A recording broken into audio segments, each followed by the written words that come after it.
तो गाड़ी चल रही है, इससे ये साबित नहीं हो जाता कि गाड़ी को चलाने वाला कोई है। शब्द कहे जा रहे हैं, इससे ये साबित नहीं हो जाता कि शब्दों को कहने वाला कोई है। जीवन जिया जा रहा है, इससे ये साबित नहीं हो जाता कि जीवन को जीने वाला कोई है। एकदम सूखा टूटा पीला पत्ता भी हवा में उड़ता है, इससे ये साबित नहीं हो जाता कि प्राण है। पतंग आसमान में चढ़ती है, लड़ती है, काटती है, कटती है, इससे ये साबित नहीं हो जाता कि पतंग की अपनी कोई सत्ता है।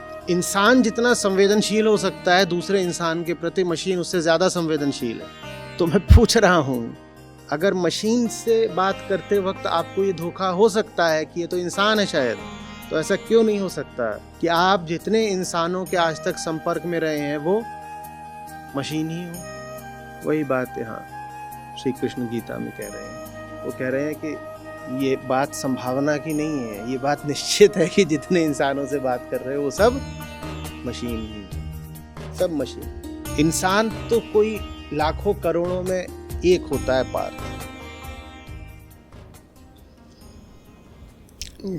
गीता पर ही एक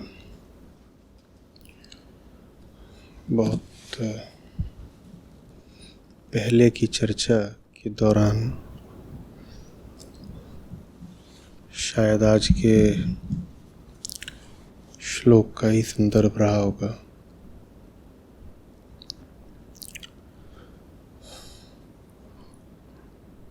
मैंने कुछ कहा था और आज जब ये श्लोक सामने है तो फिर वही बात अनायास याद आती है।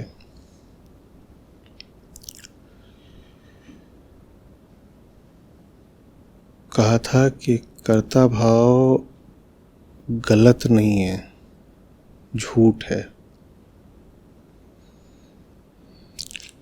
कर्ता भाव गलत नहीं है, झूठ है। और शायद इसी शीर्षक से वो जो पूरी चर्चा थी वो प्रकाशित भी हुई थी। कर्ता भाव गलत नहीं है, झूठ है। किसी चीज़ के गलत होने के लिए उसका होना ज़रूरी होता है। कुछ सही हो या गलत हो, इसके लिए पहले उसको होना चाहिए ना।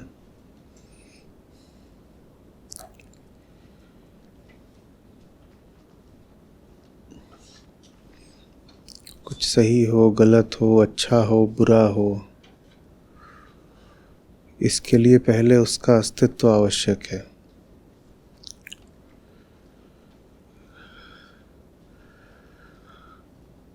कर्ता होना बुरा सिर्फ एक शर्त पर हो सकता है कि हम झूठ को ही बुरे का नाम दे दें। हम कहते हैं कि जो कुछ झूठ है वो सब कुछ बुरा है।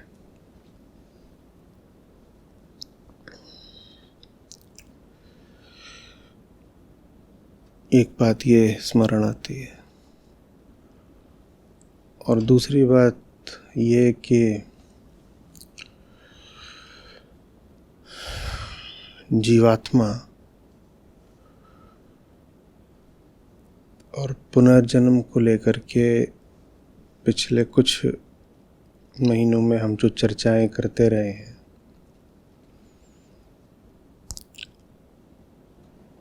आज का श्लोक जैसे उन सब चर्चाओं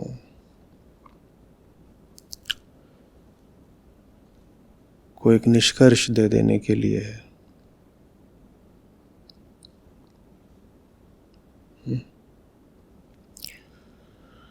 अभी मेरे ख्याल से 10 दिन भी नहीं बीते होंगे, मुनि अष्टावक्र हमसे कह रहे थे कि आत्मा का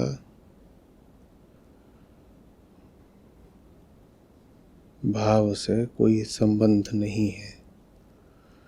न तो आत्मा का शरीर से कोई संबंध है और न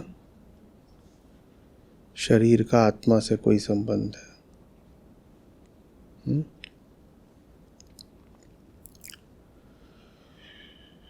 तो जो आज की बात है ये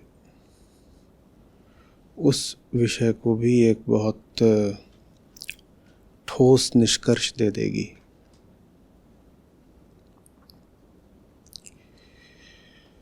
कृष्ण कह रहे हैं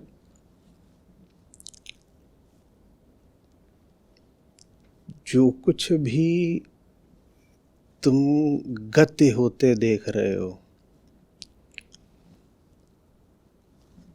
वो वास्तव में क्रिया मात्र है, क्रिया मात्र है। ठीक है,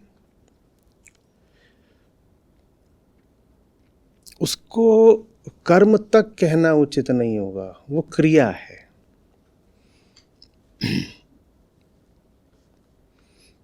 अब बात चल रही है कर्मयोग की, और देखिए उसमें कृष्ण क्या कह गए। कृष्ण कह रहे हैं कि कर्म तो है ही नहीं, ये सब जो तुम कर रहे हो ये क्रियाएं हैं। कर्म तो है ही नहीं। कर्म तो तब होता है जब उसके पीछे कोई कर्ता होता है। कर्म तो तब होता है जब उसके पीछे कोई कर्ता होता है। कोई कर्म नहीं है, क्रिया है। वैसी ही क्रिया है जैसे गेंद ऊपर उछली नीचे गिर गई, वैसी ही क्रिया है जैसे नदी बह रही है। हवा बह रही है, पेड़ से पत्ता गिरा, आप क्या कहते हो? किसी ने कर्म करा। पेड़ से पत्ता गिरा, हम कहते हैं क्या कि ये किसी का कर्म है? कुछ हुआ तो है, गति हुई है, बदलाव हुआ है। किसी वस्तु की भौतिक स्थिति में परिवर्तन आया है। समय के एक क्षण में वस्तुएं जैसी थीं, समय के दूसरे क्षण में उससे भिन्न प्रतीत हो रही हैं। कुछ हुआ है बदलाव, पर बदलाव लाने वाला तो कोई रहा नहीं है। क्या बोलोगे? पेड़ ने पत्ता गिराया, कुछ बहुत अच्छी बात नहीं लग रही। क्या बोलोगे? पृथ्वी ने पत्ता खींच लिया अपनी ओर। क्या बोलोगे? हवा पत्ते को बहा कर ले गई। हाँ, भाषा में ऐसा बोल देते हैं, लेकिन हमें मालूम है कि यह भाषाई बात है, ये वास्तविक कोई बात नहीं है। हवा का कोई इरादा नहीं होता है पत्ते को बहा कर ले जाने का। हवा तो अपनी गति कर रही है, उस गति में अगर कोई पत्ता किसी पेड़ से टूटकर उसके साथ बह गया तो ये संयोग की बात है, हो गया तो हो गया, नहीं हुआ तो नहीं हुआ।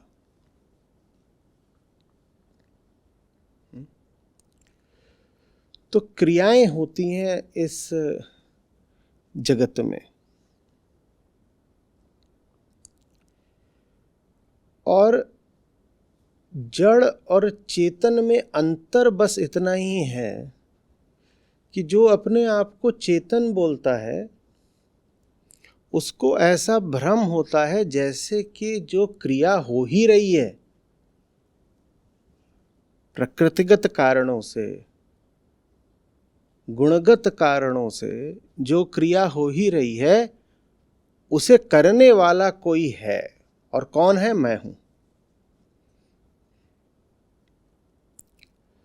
समझ रहे बात को? जड़ वस्तुएं भी क्रिया कर रही हैं और चेतन वस्तुएं भी क्रिया कर रही हैं। जड़ और चेतन में अंतर क्रिया का नहीं है। जड़ और चेतन में अंतर यह है कि जहाँ जड़ वस्तु है वहाँ कोई ये सोचने वाला, मानने वाला मौजूद नहीं है कि वो क्रिया मैंने करी अतः वो क्रिया कर्म है। जहाँ चेतन वस्तु की क्रिया है वहाँ कोई मानने वाला मौजूद है कि मैंने करा। तो चेतना में और जड़ता में भेद केवल एक मान्यता का है, और वो मान्यता झूठी है। उस मान्यता का ही नाम अहंकार है, वो मान्यता ही कर्ता भाव है, वो मान्यता ही कर्ता भाव है। मैंने करा, करा कुछ नहीं, हुआ, बस हो रहा है, कर आप नहीं रहे हो रहा है।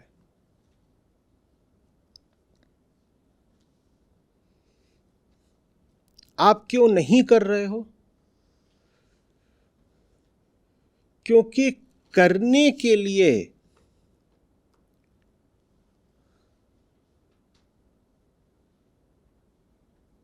आपके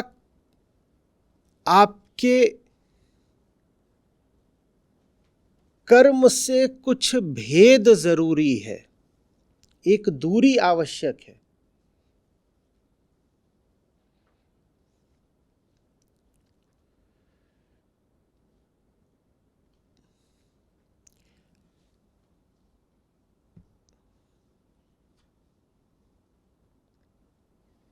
मैंने इसको उठाया, मुझ में और इसमें क्या चाहिए? दूरी चाहिए, पृथकता चाहिए। आप ये भी कहेंगे पर हम स्वयं भी तो उठ जाते हैं। तो आपकी मांसपेशी में और आपकी हड्डी में एक दूरी है।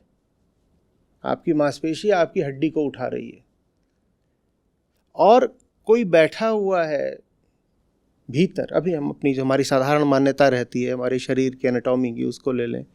कोई बैठा हुआ है आपके मस्तिष्क में जो निर्णय लेता है कि उठना है, उसमें और शरीर के वजन में एक दूरी है। ये दो अलग अलग हैं। वो दूरी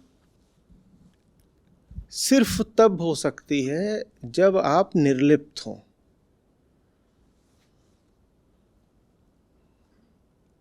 अगर कोई पदार्थ अपने ही गुण के अनुसार गति कर रहा है तो उस गति को कर्म नहीं बोला जा सकता, उस गति को बस क्रिया ही कहा जा सकता है। समझिए अच्छे से, अगर कोई पदार्थ बस अपने ही गुण के कारण कोई गति कर रहा है, उदाहरण के लिए कोई रेडियो एक्टिव मटेरियल है, वो रखे रखे टूट रहा है, किसी ने जा करके कुछ भी नहीं करा, न उसका तापमान बदला, न दबाव बढ़ाया उस पर, न जाकर उसके ऊपर कोई दूसरा रसायन डाल दिया, कुछ भी नहीं करा, उसको एक आप अक्रिय शून्यता में डाल छोड़ दीजिए, एक इनर्ट वैक्यूम में। वहां पड़े पड़े वो क्या कर रहा है? वो टूट रहा है।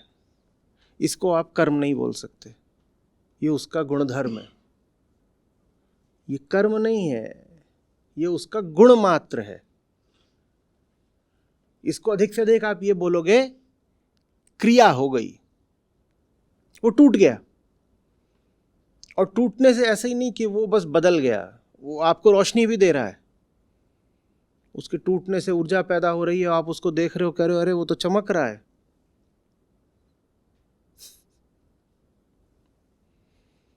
और अगर आपके पास बहुत संवेदनशील उपकरण हो वजन नापने का, और आप जाएं और कुछ ही समय बाद उसका वजन नापे, तो आपको वजन में भी एक जरा सी कमी पता चल जाएगी। ये क्या हो रहा है? ये जरूर कुछ कर रहा है, उपवास कर रहा होगा शायद, प्रकाश फेंक रहा है। हाँ, पहले यूरेनियम था, अब कुछ और बनता जा रहा है। कोई दूसरा अगर एलिमेंट ही नहीं बन गया तो आइसोटोप बदल रहे हैं। क्या हो रहा है? ये कुछ तो हो रहा है, और वजन भी कम। कुछ नहीं। फिर समझिए, इस परिभाषा को जितना ले लेंगे उतना उपयोगी होगा।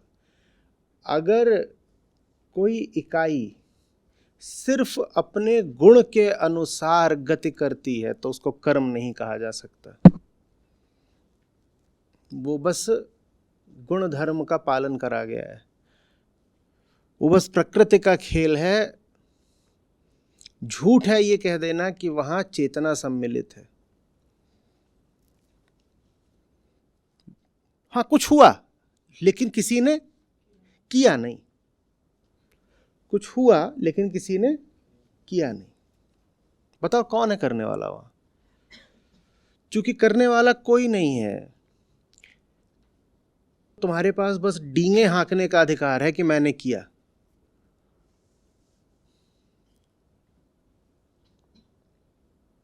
समझ आ रही बात? सोचो यूरेनियम और प्लूटोनियम बैठ के डींगे हाँक रहे हैं, हमने करा,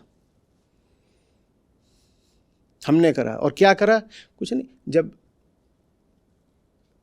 रेडियो एक्टिव म्यूटेशन होता है तो ऐसा नहीं होता कि बस जो वो एलिमेंट है वो किसी अन्य एलिमेंट में बदल जाएगा। वो 2-3 उसमें से एलिमेंट पैदा हो सकते हैं। यूरेनियम टूटेगा तो फिर उसमें से हीलियम भी पैदा हो सकता है, साथ में अल्फा पार्टिकल्स वो सब निकल रहे हैं। तो कहेंगे मैंने बच्चे करे, देखो तुमने नहीं करा, हुआ। तुमने नहीं करा, हुआ।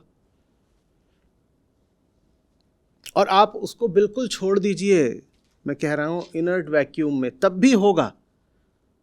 कोई बाहर की ताकत चाहिए ही नहीं, उसका ही जो अपना प्राकृतिक गुण है पर्याप्त है कुछ कर देने के लिए। कोई बाहरी दबाव नहीं चाहिए। कोई ये ना कहे परिस्थितियों के वशीभूत करा, नहीं। जैसे तुम हो ये होना ही था, तो बताओ तुमने कहां करा? जैसे तुम हो से क्या आशय? जैसा तुम्हारा शरीर है और कुछ नहीं। यूरेनियम के पास और कुछ नहीं है, चेतना तो है ही नहीं, शरीर है। आज कृष्ण कृष्ण हमसे कह रहे हैं तुम भी यूरेनियम ही हो, तुम भी कुछ करते नहीं हो, तुम्हारे साथ बस होता है। बस यूरेनियम इतना बुद्धू नहीं है कि वो बोले मैंने करा। तुम यूरेनियम से भी ज्यादा पागल हो। तुम अपने भीतर आई रख के चलते हो। यूरेनियम ज्यादा समझदार है, वो बोलता है यू। हम पागल हैं, हम बोलते हैं आई। समझ में आ रही बात? यही जो झूठ है कि मैं कुछ कर रहा हूं, यही झूठ हर इंसान का दुख है। अब ये समझिए अच्छे से कि कृष्ण कह रहे हैं तुम कुछ करते नहीं हो। अच्छा ठीक है, तो वो जो करता है, कर्ता के आगे निशान लगा रहे हैं, है ना?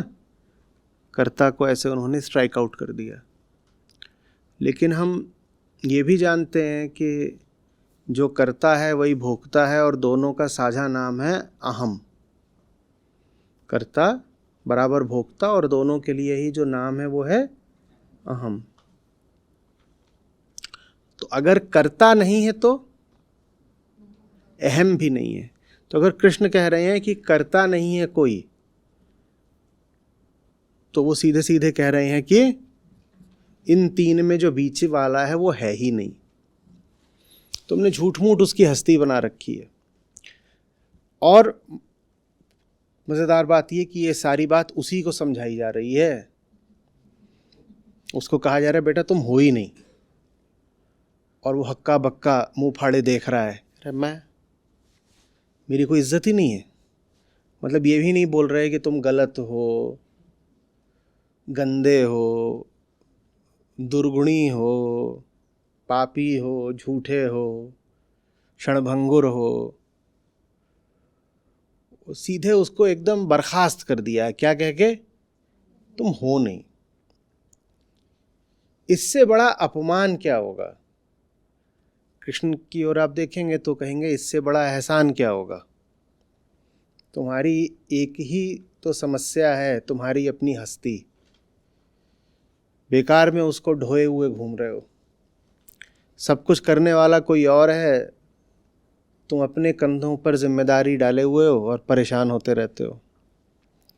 तुम्हारी हस्ती ही तुम्हारी समस्या है। कर्ता भाव माने अहम भाव। कर्ता भाव नहीं मिट सकता जब तक अहम बाकी है।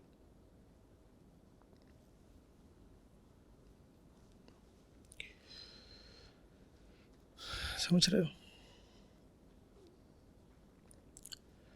अब हम जाते हैं कि हम क्यों हैं नहीं, और जो हो रहा है वो बस हो कैसे रहा है, कि उसे करने वाला कोई कैसे नहीं है। कुछ करने के लिए हमने कहा करे जा रहे कार्य से भिन्न एक कर्ता का होना बहुत आवश्यक है।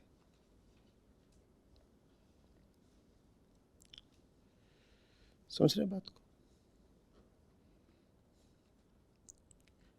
गाड़ी है तो गाड़ी का ड्राइवर चाहिए, चालक। चलो ठीक है, सेल्फ ड्रिवन भी है तो भी कोई चाहिए जिसने उसको डिजाइन करा हो, प्रोग्राम करा हो, और अभी आदेश दिया हो कि भाई यहां से वहां तक चले जाओ। और अगर कोई गाड़ी ढलान पर न्यूट्रल में खड़ी थी, ब्रेक लगा नहीं था, वो ढुलक पड़ती है, तो आप क्या बोलोगे? क्या बोलोगे? आप बोलोगे the car is being driven. गति तो हो रही है, और कोई दूर से देखेगा तो उसे क्या दिखाई देगा? गाड़ी चल रही है। उसे दो गाड़ियों में कोई अंतर दिखाई देगा? कम से कम थोड़ी देर तक तो कोई अंतर नहीं दिखाई देगा।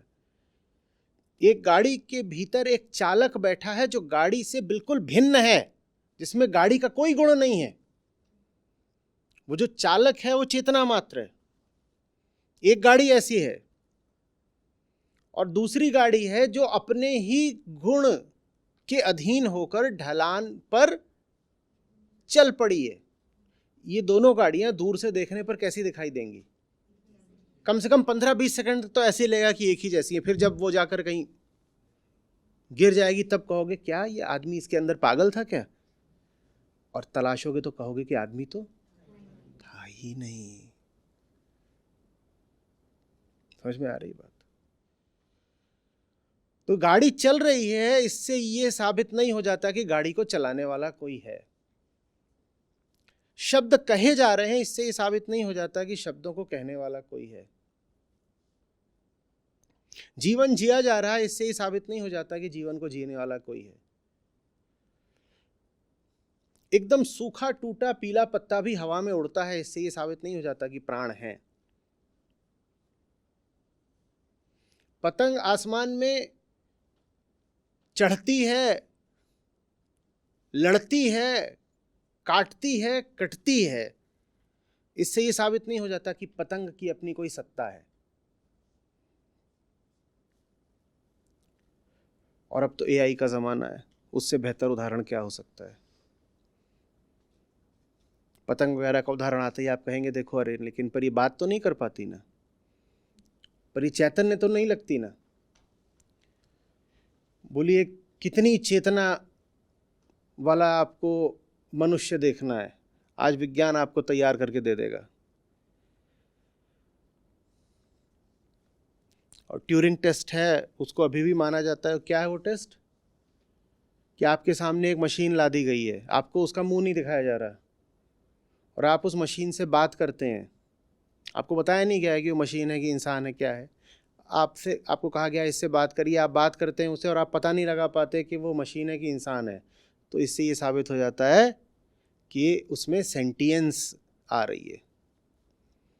इस पे विवाद है, आप माने चाहे ना माने कि हाँ,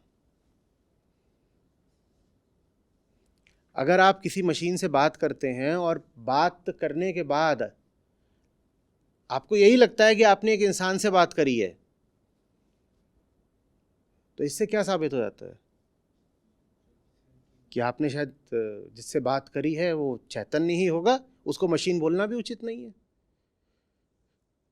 तो अगर मशीन से बात करके ऐसा लग सकता है कि वो इंसान है, तो ऐसा क्यों नहीं हो सकता कि आप आज तक जिन इंसानों से बात करते आए हैं और आपको लगा है वो इंसान है, वो मशीन थे?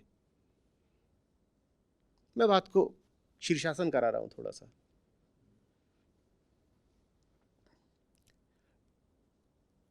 कितनी ही मशीनें हैं जो ट्यूरिंग टेस्ट अब पास कर चुकी हैं। हाँ, आप बात करेंगे मशीन से, आपके पास कई बार अभी फ़ोन आते होंगे, उधर से एक महिला स्वर आपको सुनाई देता होगा, आपको ये चाहिए क्या, ये वो, आपको पता होना चाहिए वो ज़्यादातर या कम से कम कुछ बार, भारत में शायद कम होता होगा, विकसित देशों में मैन पावर कॉस्ट बहुत हाई है, तो वहाँ पर वो किसी इंसान को नहीं बैठा सकते ये सब कॉलिंग की, सिर्फ पूछने के लिए कि बैंक का लोन चाहिए क्या। तो वहाँ पर ये काम कौन कर रहा है? मशीन। लेकिन किसी को पता नहीं लगता है मशीन है। वो मशीन एकदम अच्छे से जान गई, वो मशीन ये तक पढ़ लेती है कि जिससे बात हो रही है उसके मनोभाव क्या है। मशीन ये तक जानती है कि दिन के कितने समय बाद मैंने फ़ोन मिलाया है, तो इस समय पर किस तरह से बात शुरू करना उचित रहेगा।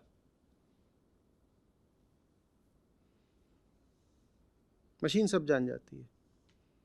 मशीन ये भी देख लेती है कि बात करते करते कोई बहुत अगर रुक रहा है तो उसको ये बोल देना है कि ठीक है, मैं आपको थोड़ी देर में कॉल करूं क्या।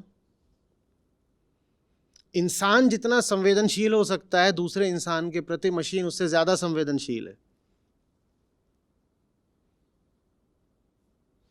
तो मैं पूछ रहा हूं, अगर मशीन से बात करते वक्त आपको ये धोखा हो सकता है कि ये तो इंसान है शायद, तो ऐसा क्यों नहीं हो सकता कि आप जितने इंसानों के आज तक संपर्क में रहे हैं वो मशीन ही हो। वही बात यहाँ श्री कृष्ण गीता में कह रहे हैं। वो कह रहे हैं कि ये बात संभावना की नहीं है, ये बात निश्चित है कि जितने इंसानों से बात कर रहे हो वो सब मशीन ही है, सब मशीन है। इंसान तो कोई लाखों करोड़ों में एक होता है पार्थ, और वो तुमसे अभी बात कर रहा है, उसका नाम गीताकार है। बाकी तो सब मशीनें हैं, बाकी सब मशीनें हैं महाराज। तो आप मशीनों से बात क्यों कर रहे हो? क्योंकि उन मशीनों को भ्रम हो गया है कि वो इंसान है। तो पड़ा रहने दो ना ये भ्रम महाराज, क्यों मिटाना चाहते हो? क्योंकि इस भ्रम से वो दुख बहुत पा रहे हैं। मशीन अपने आप को इंसान सोचती है और दुख पाती है। अच्छा, तो आप मशीन को बता रहे हो कि वो मशीन है। हाँ, तो उससे क्या होगा महाराज? उससे ये होता है कि जो दुख पा रहा है वो दुख के अंत पर पहुंच जाता है। मैं बात सिर्फ उससे कर रहा हूं ना जो दुख पा रहा है। अपनी नज़र में तो वो असली ही है ना, अपनी नज़र में तो वो है। वो अपनी नज़र में भी अगर झूठ होता तो फिर होता ही नहीं। वो कम से कम अपनी दृष्टि में तो उसका अस्तित्व है। मैं उसको उसके दुख के अंत पर ले जाना चाहता हूँ, और उसी अंतिम बिंदु का नाम आनंद है, उसी को मुक्ति कहते हैं। मैं उसे वहाँ ले जाना चाहता हूँ।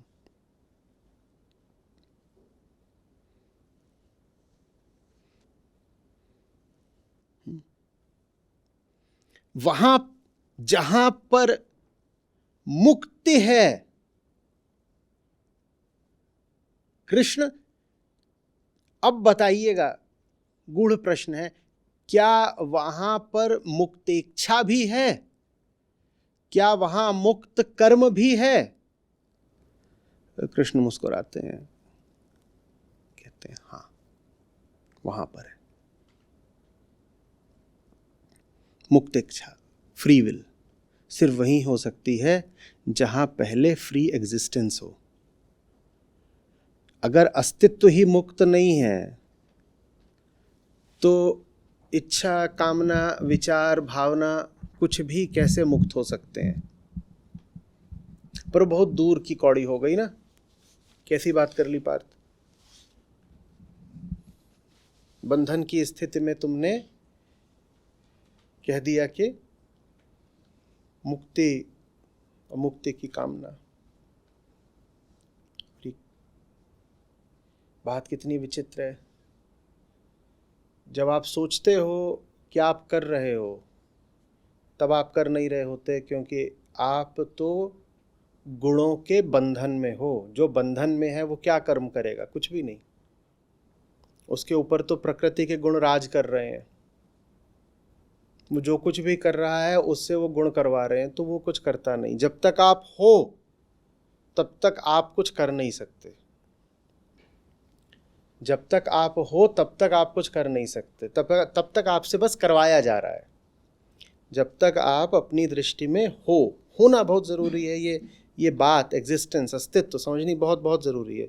जब तक आप अपनी दृष्टि में हो तब तक आप कुछ नहीं कर सकते। जो कुछ प्रतीत हो रहा है आपके द्वारा किया हुआ, वो आपसे बस कराया जा रहा है या आपसे हो रहा है, जैसे ही बोल लीजिए।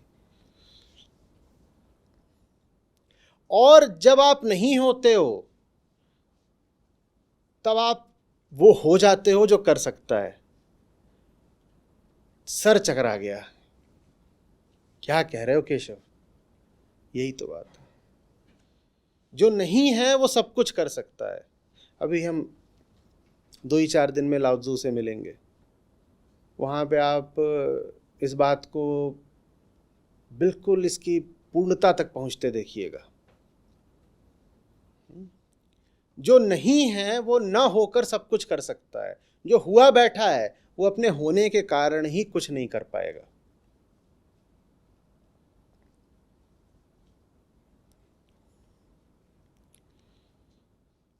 जिसे बहुत कुछ करना हो वो सबसे पहले होना छोड़ दे।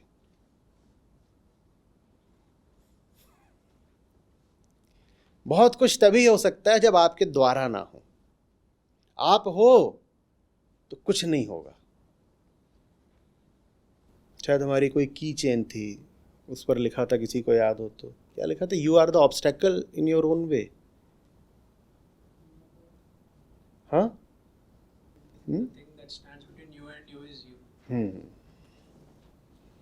what stands between you and you is you.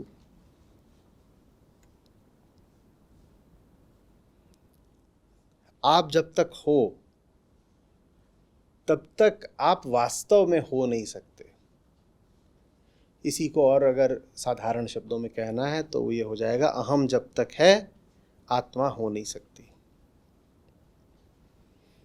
अहम जब तक अपनी दृष्टि में है तब तक आत्मा की कोई संभावना नहीं। उसी को ज़्यादा काव्यात्मक तरीके से कहा था कि there is nothing but you between you and you.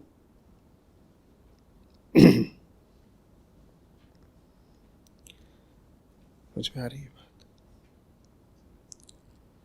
अपनी जो हमारी रोजमर्रा की गतिविधियां हैं उनको देखिएगा।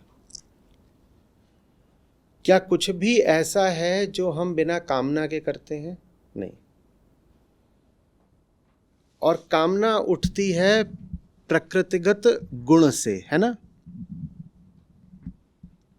कहीं पे आपको कीचड़ दिखा है, तुरंत आपको कामना उठेगी कि मैं इसकी सफाई कर दूं।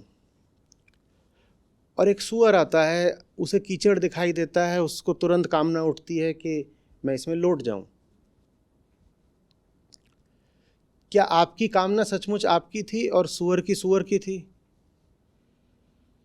ये तो दोनों की देहें ऐसी हैं कि देहों ने पहले ही तय कर लिया कि क्या करना है। आपकी देह ने तय कर लिया कि दुर्गंध है और उस जीव की देह ने तय कर लिया कि सुगंध है। आपको किसी ने सिखाया नहीं है कि इस तरह की गंध को दुर्गंध मानना है। किसी ने सिखाया? बदबू आती है, कहीं प्रशिक्षण लिया है कहने का क्या कि इसको बदबू मानना है और इसको खुशबू मानना है? ऐसा कोई प्रशिक्षण तो हमें मिला नहीं है, न सूअर को मिला है। पर जैसे ही हमें कीचड़ दिखाई दिया और उसमें से दुर्गंध आई, हमने तुरंत क्या कहा? साफ करो, साफ करो। और कीचड़, वही कीचड़ दूसरे जीव के लिए खेल है।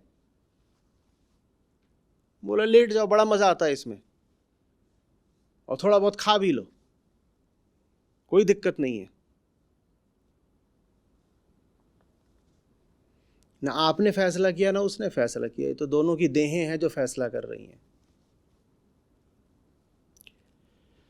आधुनिक भाषा में इसको कंडीशनिंग बोलेंगे। हम कंडीशनड पुतले हैं, कठपुतलियां हैं, पपेट्स हैं। और हमको जैसे कठपुतली हो और उसके ऐसे कई, एक कठपुतली के कई होते हैं ना ऊपर वो धागे, तो मान लीजिए कि कम से कम दो हैं, एक शरीर एक समाज, तीसरा उसमें और जोड़ना है तो जोड़ दीजिए संयोग। शरीर, समाज, संयोग, ये तीन हैं जो हमको चला रहे हैं।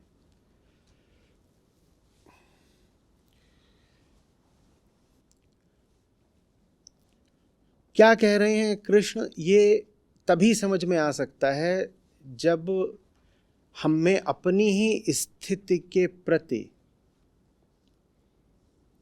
थोड़ी निर्लिप्तता हो, कुछ अनासक्ति हो, थोड़ा सा दूर हट करके साक्षी जैसा हो करके हम अपनी जिंदगी को, घटनाओं को, अतीत को ध्यान से देख पाएं।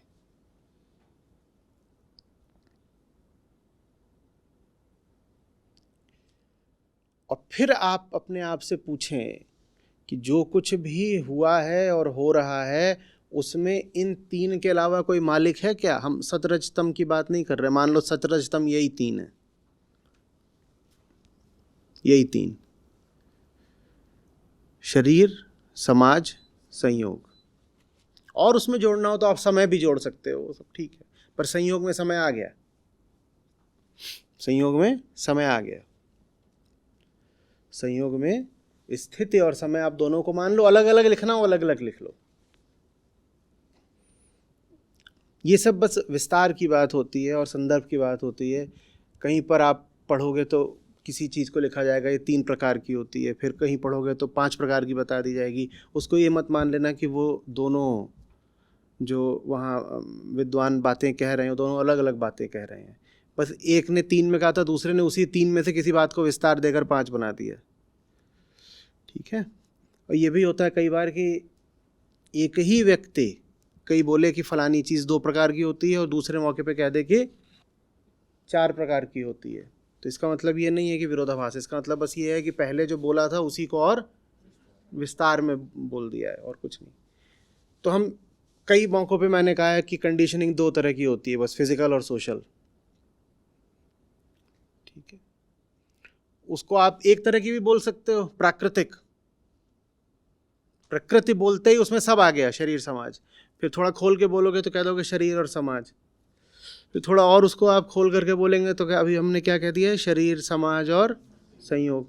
फिर थोड़ा और उसको आप खोल दीजिए, शरीर, समाज, संयोग और समय। फिर और खोल दीजिए तो उसमें एक स्थिति और जोड़ दीजिए। तो इस तरह आप एक भी बोल सकते हो, उसको 5 बोल सकते हो। मुद्दे से भटकना नहीं है, जो बात समझने की है वो समझने जैसी है, ठीक है। क्या हमारे जीवन में कुछ भी ऐसा रहा है या है जो इनसे अछूता हो? कोई छोटी घटना आप पकड़िए, कोई बड़ी बात याद करिए और बताइए कुछ भी ऐसा है जिसका निर्धारण इन्होंने न करा हो। शरीर, समाज, समय, संयोग, स्थिति, कुछ ऐसा है। और इन 5 में आप कहीं नहीं है, अच्छे समझ लीजिएगा। अगर आपका शरीर कुछ तय करे दे रहा है तो वो आपका थोड़ी खेल हो गया। बहुत ज़ोर से नींद आई, आप लुढ़क गए, आपको ही कहने का क्या हक है कि मैं सो गया? आप सो थोड़ी गए, ये कोई हक? या चलिए इसमें तो फिर भी लगता है कि आदमी थोड़ा तो फैसला करता ही है। आपको पता भी नहीं है और इसी कमरे में पीछे से किसी ने सोने की गैस छोड़ दी, आपको नहीं पता, वो पीछे से वहाँ पे एक पाइप लगी हुई है, उसमें से सोने वाली जो गैस है वो इस कमरे में आ रही है और फिर सब। तो आप क्या ये बोलोगे कि मैं सो गया? आप क्या कहोगे, मैंने सोने का निर्णय या चुनाव करा?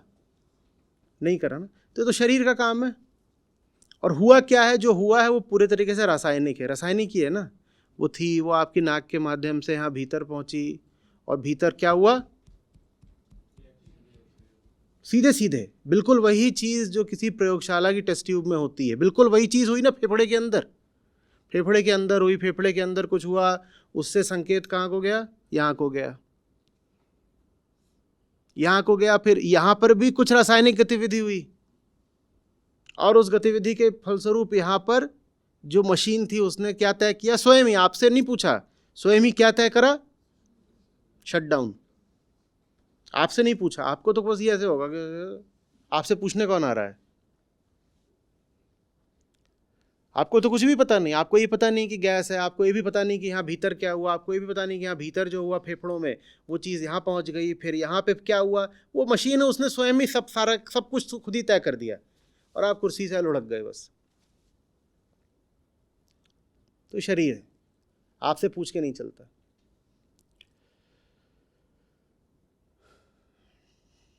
समाज, इतनी सारी चीज़ें हैं जिनको हम अपने अस्तित्व के ही बिल्कुल केंद्र में रखे हुए हैं। आपके पास तो चीज़ें होती हैं, अगर समाज ने नहीं दी होती तो आपको उनके बारे में कुछ भी पता होता, अगर समाज ने नहीं बताया होता तो। भारत देश में तो कोई ही ऐसा मिले आपको बिरला जिसमें किसी न किसी प्रकार का जातिगत अहंकार ना हो। उस अहंकार के वक्तव्य अलग अलग हो सकते हैं, किसी का वक्तव्य हो सकता है मैं श्रेष्ठ हूं, किसी का हो सकता है मैं शोषित हूं, ठीक है, लेकिन जातिगत भाव नहीं हो ये संभव नहीं है भारत में। कोई आपको मिल जाए कि वो जाति से मुक्त है तो यही जान लीजिएगा कि वो जीवन मुक्त है। भारत में जीवन मुक्त को पहचानने का एक अच्छा तरीका है, कोई जाति मुक्त मिल गया जान लो वही जीवन मुक्त है, नहीं तो बहुत मुश्किल है। जिनको ये लगता भी हो कि वो जाति वगैरह की परवाह नहीं करते, उनकी सांस अटक जाती है अगर पता चलता है कि घर की लड़की किसी से मिलजुल रही है। इसलिए नहीं कि मिलजुल रही है, मिलना जुलना तो फिर भी बर्दाश्त हो जाए, जिससे मिलजुल रही है वो किसी अन्य जाति का, अरे नहीं इसलिए नहीं कि किसी अन्य जाति का, अन्य जाति तो फिर भी बर्दाश्त हो जाए, वो किसी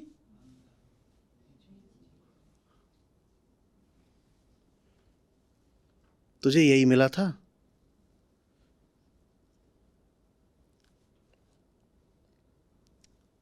ये जो भी है आपके दिमाग में होता अगर समाज ने नहीं सिखाया होता। आप पैदा हुए, आपको बता दिया गया आपकी एक जाति है, आपको पता कैसे कि आपकी वो जाति है। ये तो छोड़ो कि जाति अच्छी है कि बुरी है कि क्या है कहाँ, कर्ता भाव जैसी ही है जाति, वो है ही नहीं, वो है ही नहीं, वो सिर्फ क्या है, वो सिर्फ क्या है। अच्छा, आपको दो आदमी दिखा दिए जाएं, आपको बताया ना जाए कि इनकी जाति क्या है, आपके पास कोई भी तरीका है कि आप बता पाओ? नहीं, इस मौके पे कई सूरमा उछल के खड़े हो जाएंगे, कहेंगे हम तो बता देंगे, और हो सकता है बता भी दे, क्योंकि कई बार ऐसा होता है कि आपको जो जाति बताई जाती है उसी के साथ साथ आपको उठने बैठने, कपड़े पहनने, बातचीत करने के या कुछ चिन्ह धारण करने के कुछ तरीके बता दिए जाते हैं। तो उन तरीकों को, उन चिन्हों को देख करके संभव है कि आपकी जाति का अनुमान लगाया जा सके। आपको दो बच्चे दिखा दिए गए कि जाति तो पैदा होते ही आ जाती है, आप जिस घर में पैदा हुए वही आपकी जाति हो गई, ऐसी तो जाति मिलती है। आपको दो बच्चे दिखा दिए गए, बताइए जाति, बताइए ना, कोई तरीका है आप उनकी जाति बता सकें? करिए, जो प्रयोग परीक्षण करना करके बताओ, करिए ना, जो भी करना है बताइए ना, उनकी जाति बताइए।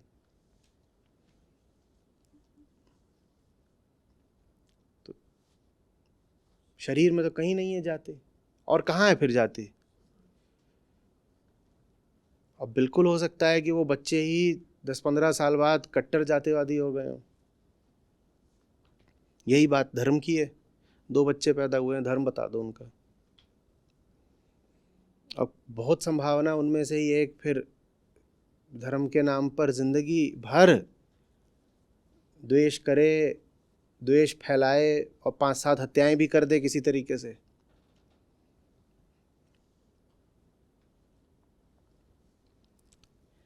बात समझ रहे हो?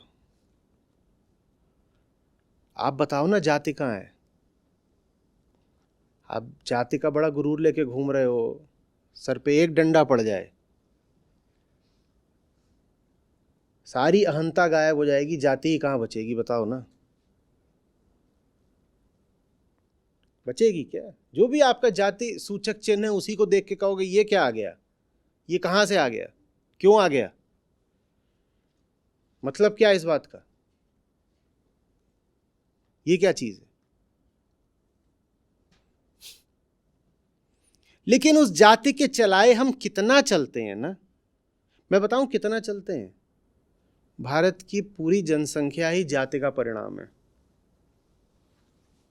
होंगे किसी तरह से आधा 1% अपवाद कि अंतरजातीय विवाह हो गया और उससे बच्चा हो गया, नहीं तो एक एक इंसान पैदा ही किससे हुआ है? जाति से ही तो पैदा हुआ है। जाति देख के ही तो विवाह होते हैं और उन्हीं विवाहों से सब बच्चे पैदा होते हैं।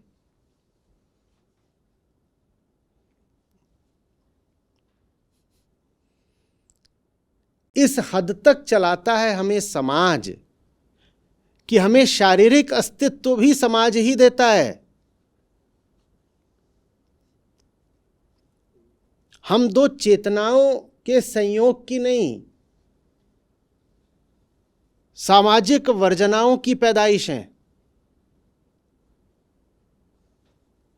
ऐसा नहीं है कि दो चेतनाएं हैं, उन्होंने परस्पर प्रेम में निर्णय करा और उसकी वजह से संतान पैदा हुई।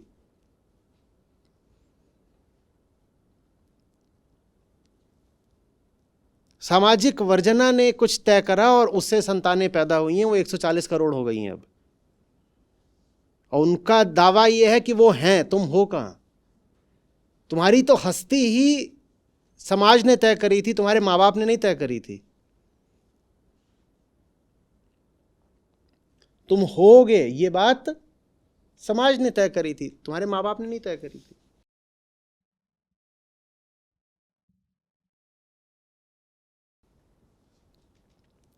तो हमारी तो शुरुआत ही ऐसे हो रही है। शरीर तय करता है कि नर मादा की ओर जाएगा, मादा नर की ओर आएगी, और समाज तय करता है कि नर जाएगा तो मादा की ओर, पर सजातीय मादा की ओर जाएगा।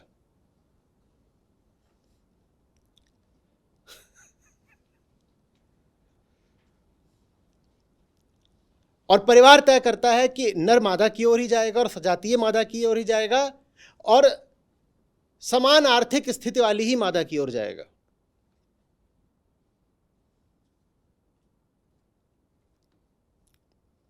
और संयोग तय कर देता है कि कौन सी मादा मिलेगी। उन दिनों जो उपलब्ध थी, आप थोड़ी तय करते हो कि कौन से नंबर की बस आपको मिलेगी। आप खड़े हो गए बस स्टेशन पे, मेट्रो के लिए खड़े हो जाते हो, आप तय करते हो क्या कौन सी सीट मिलेगी आपको? जो खाली थी वो मिल गई। तो शादी भी तो ऐसे ही होती है, जो खाली थी वो मिल गई, बाकियों पे कब्जा हो गया था।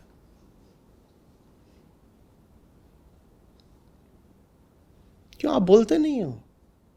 बहुत सारी दीदियां यही, अरे उम्र बीत रही है, सारे लड़के अच्छे वाले निकले जा रहे हैं, वो यही कह रही हैं, सारी सीटें घिरी जा रही हैं, जल्दी तुम भी कुछ ले लो। नहीं सुना? अच्छे लड़के तो सारे निकल गए, अब क्या करेगी तू? 30 की हो गई। नहीं, ये कैसे भिन्न है मेट्रो में सीट घेरने से? बताओ ना।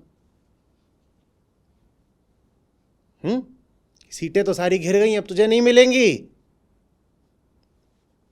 और सीटों का घिरना तो संयोग होता है। किस नंबर की बस मिलेगी, कौन सी मेट्रो मिलेगी, उसमें से कौन सी सीट मिलेगी, ये तो संयोग ही होता है। तो शरीर ने तय करा नर मादा की ओर जाएगा, समाज ने तय करा कि अपने ही धर्म अपनी जाति की ओर जाएगा, परिवार ने तय करा कि एक तरह की आर्थिक स्थिति होगी वगैरह वगैरह, और संयोग ने तय करा कि कौन सी वो विशिष्ट मादा होगी। और ये सब हो जाने के बाद आप कहते हैं मैंने प्यार किया।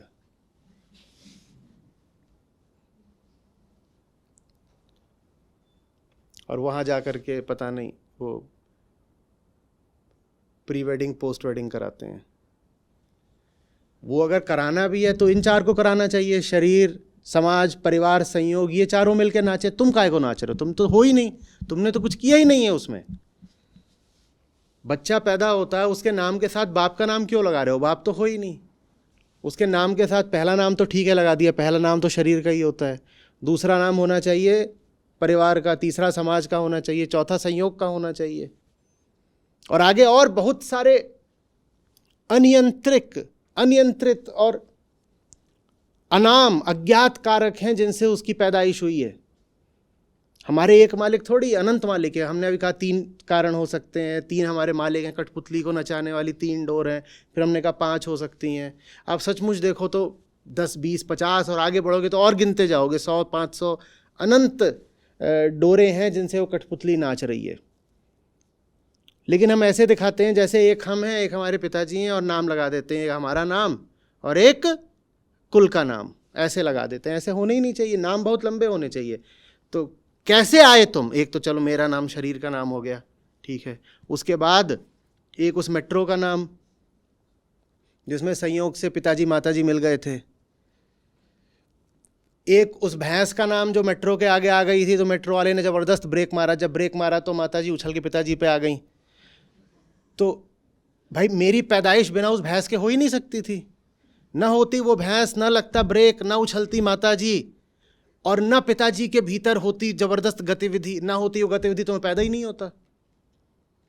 एक उस भैंस के मालिक का नाम जिसने लठ लेके भैंस दौड़ाई थी तो वो पटरी पे आ गई। एक वो लड़के का नाम छोटा सा जो दूध का बर्तन लेकर के पहुंच गया था कि दूध दो, दूध के लिए भैंस के पास गया था दूहने ग्वाला, और भैंस ने कहा ये 10:30 बजे दूध का समय है। वो लड़का सुबह सो के नहीं उठा था, लेट आया था दूध लेने, तो भैंस ने चला दी दुलत्ती। जब दुलत्ती चला दी तो उसने पीछे से लठ मारा तो भग गई। जब भग गई तो पटरी पर आ गई। जब पटरी पर आ गई तो ब्रेक लग गया। जब ब्रेक लग गया तो माताजी उछल गई। जब माताजी उछल गई तो पिताजी भी उछल गए। दोनों जब उछल गए तो नुन्नू लाल पैदा हो गए। तो सबका, भैंस का, लठ का, ग्वाले का, सबका नाम के साथ हमारे जुड़ा होना चाहिए कि नहीं? वो एक पिक्चर आई थी, उसमें उसका नाम पूछता है। वो इतनी आध्यात्मिक बात थी, जो समझ पाए सिर्फ उसी सीन में समाधि में चला जाए। कि आपको पता होना चाहिए कि आपके पैदा होने के पीछे कितनों का हाथ है। और यही नहीं करो कि बस अपने ही जो पूर्वज थे उन्हीं का नाम अपने नाम के साथ जोड़ दिया। नहीं, तुम्हें भैंस का भी जोड़ना पड़ेगा। और उस दिन गर्मी ज़्यादा थी, तो जितने लोगों ने क्लाइमेट चेंज में योगदान दिया है उन सब का नाम जोड़ो, क्योंकि गर्मी उतनी ज़्यादा ना होती तो बफेलो का मूड इतना ऑफ ना होता। भैंस के भी तो अपने कुछ स्टैंडर्ड्स होते हैं ना। बोले कोई तरीका है, सुबह 10:30 बजे इतनी गर्मी है, चलेगा नहीं। तो चिड़ी बैठी हुई थी और ये पीछे से लेकर के पहुंच गया दूध का डब्बा और बोला अब तुझे दुहूंगा। वो बोली माय फुट, और उसने चला दिया फुट। तो इन सब का नाम भी तुम्हारे नाम के साथ जुड़ेगा कि नहीं जुड़ेगा? समझ में आ रही है बात? ऐसे तो हम आए हैं। अब एक कठपुतली की कल्पना करो जिस पर अनंत डोरे माने बंधन बंधे हुए हैं। वो हम हैं, वो हम हैं।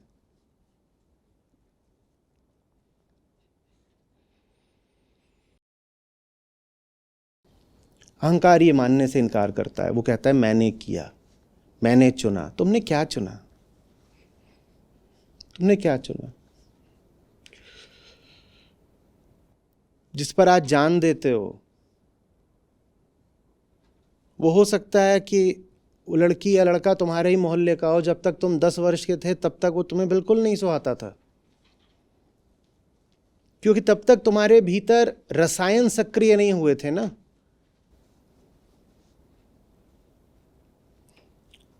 लड़की है वो, और उसी के साथ एक मोहल्ले में ही लड़का था, वो अपना साथ में स्कूल भी जाते थे, खेलते थे। दोनों में एक दूसरे के लिए कोई भावना थी ही नहीं। बहुत होता है, क्या भावना होगी, बल्कि चिढ़ और लगती थी।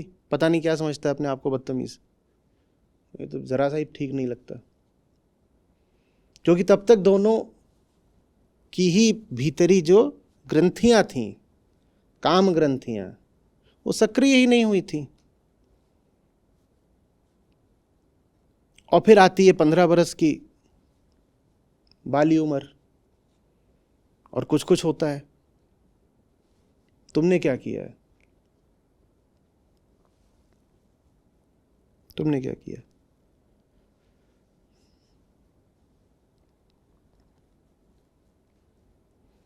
अपने जीवन में कोई भी ऐसी चीज ढूंढ के निकालिए ना जो शरीर समाज संयोग द्वारा निर्धारित न की गई हो।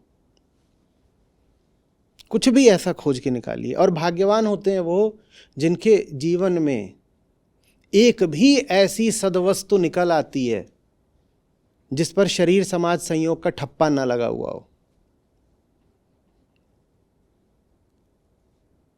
एक भी। हम ऐसे अभागे होते हैं कि हमारे जीवन में कुछ भी ऐसा नहीं होता जो हमारा अपना हो।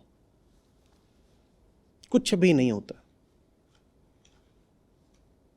फिर पूछना पड़ता है ज्ञानियों को आपसे कि छाती से बांधकर मरोगे क्या? उसका आशय समझिए। उन सब बातों के पीछे ज्ञान के सिद्धांत हैं। वैराग्य एथिक्स नहीं है, नीति नहीं है।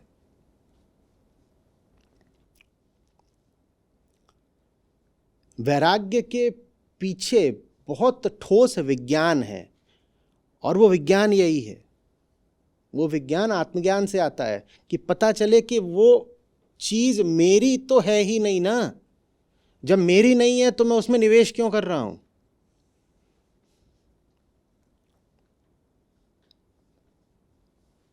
तुम्हारी तो है ही नहीं, तुम उसमें निवेश क्यों कर रहे हो? किसी दूसरे के खाते में जाके पैसे जमा करा रहे हो बार बार। ये वैराग्य के पीछे का विज्ञान है। मेहनत तुम्हारी, समय तुम्हारा, और उससे जो कुछ भी अर्जित हुआ वो जाके किसी और के खाते में डाल आए। ये वैराग्य के पीछे का विज्ञान है। तुम्हारा नहीं है भाई, तुम्हारा नहीं है। तुम्हें अंधी ताकतों द्वारा संचालित किया जा रहा है। कुछ ताकतें उनमें से तुम्हारे भीतर बैठी हैं शरीर वगैरह बन के, कुछ ताकतें तुमसे बाहर बैठी हैं समाज इत्यादि बन के। तुम बहुत कुछ कर रहे हो लेकिन उसमें तुम्हें कुछ नहीं मिल रहा। यह वैराग्य है। वो वैसा ही है जैसे कि किसी नौकर को बोला जाए कि जा और बाजार से सोना ले आ। सोना, उदाहरण के लिए हम मान रहे हैं कि सोना कीमती चीज है, होती नहीं है पर हम माने ले रहे हैं। वो नौकर बाजार गया, वहां से सोना लेकर आ गया। वो बोलेगा मिशन एकम्प्लिश्ड। और छोटी मोटी चीज नहीं, मैं बाजार से क्या जीत कर लाया हूं? मैं सोना जीत कर लाया हूं। ज्ञानी पूछता है तुझे क्या मिला? ज्ञानी पूछता है तूने अपनी जिंदगी में सोने का पूरा पर्वत ही जीत लिया, तुझे क्या मिला बता ना। तूने जो भी किया अपने मालिकों के लिए किया, और मालिक कौन है? शरीर समाज संयोग। तूने जो किया अपने मालिकों के लिए किया, बता इसमें तुझे क्या मिला? तुझे क्या मिला? ये हम कभी पूछ नहीं पाते कि मुझे क्या मिला, क्योंकि हम तो यही नहीं पूछते कि मैं कौन हूं। ये प्रश्न कई बार मजाक में ले लिया जाता है, चुटकुले जैसा उपहास बन जाता है। मैं कौन हूं, हु एम आई, और बड़ा मजा आता है।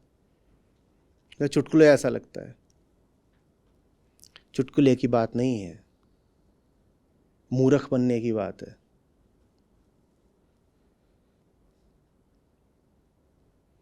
जो ये नहीं जानता मैं कौन हूं, वो कभी ये भी नहीं पूछ पाएगा मुझे क्या मिला। जो ये नहीं जानता उसे क्या मिला, वो सिर्फ शोषित होता रहेगा। और उसी का नाम दुख है।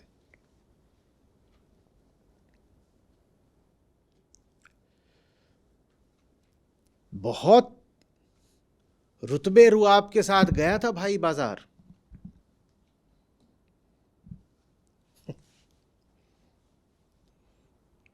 और जेब में नोट ठसाठस,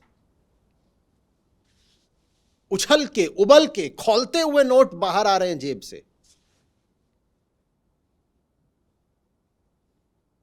अहंकार।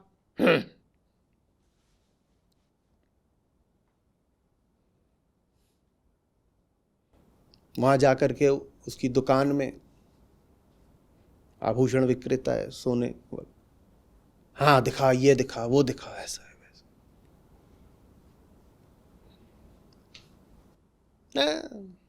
सस्ता माल दिखा रहा है, बस 15 लाख का। भिखारी समझाए क्या? और दिखा, महंगी चीज बता। लोग सब आकर के उसका, अरे महाराज लीजिए, चाय पीजिए। बोले ये तेरे यहाँ की, हटो हटो, सस्ती तुम्हारी दुकान, 15 लाख का बस माल रखते हो। सब कर रहा है। 5-7 दुकानों को इसी तरह दुरदुरा के फिर 50 लाख का सौदा ले आया, जो भी वहां महंगी से महंगी चीज थी, अपना सब। क्या भाव होगा मन में, क्या भाव होगा? मैं बादशाह, मैं मालिक। नोट भर के गया था, पूरी बाजार खरीद लाया, और देखा था ये जितने के जितने दुकानदार थे कैसे मेरी आओ भगत कर रहे थे, आगे पीछे लगे हुए। चाय लेकर आया था, मैंने कहा ये तुम्हारी कटलरी है, इसमें हम अपने मच्छरों को पानी नहीं पिलाते।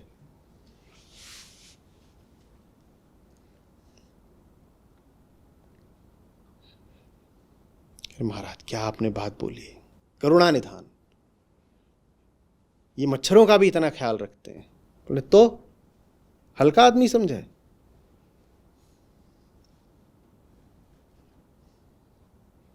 पूरे बाजार में बिल्कुल लहर दौड़ गई, आज आया है कोई दमदार बाहुबली सम्राट। कैसा भाव होगा, एक बार को कल्पना करो, कैसा भाव होगा। कुछ लगता है ना, मतलब सचमुच लगता है ऐसे छाती चौड़ी हो गई, कुछ ऐसा चाल बदल जाती है। और लौटते वक्त क्या है, ये वो 50 चीजें लेके आया।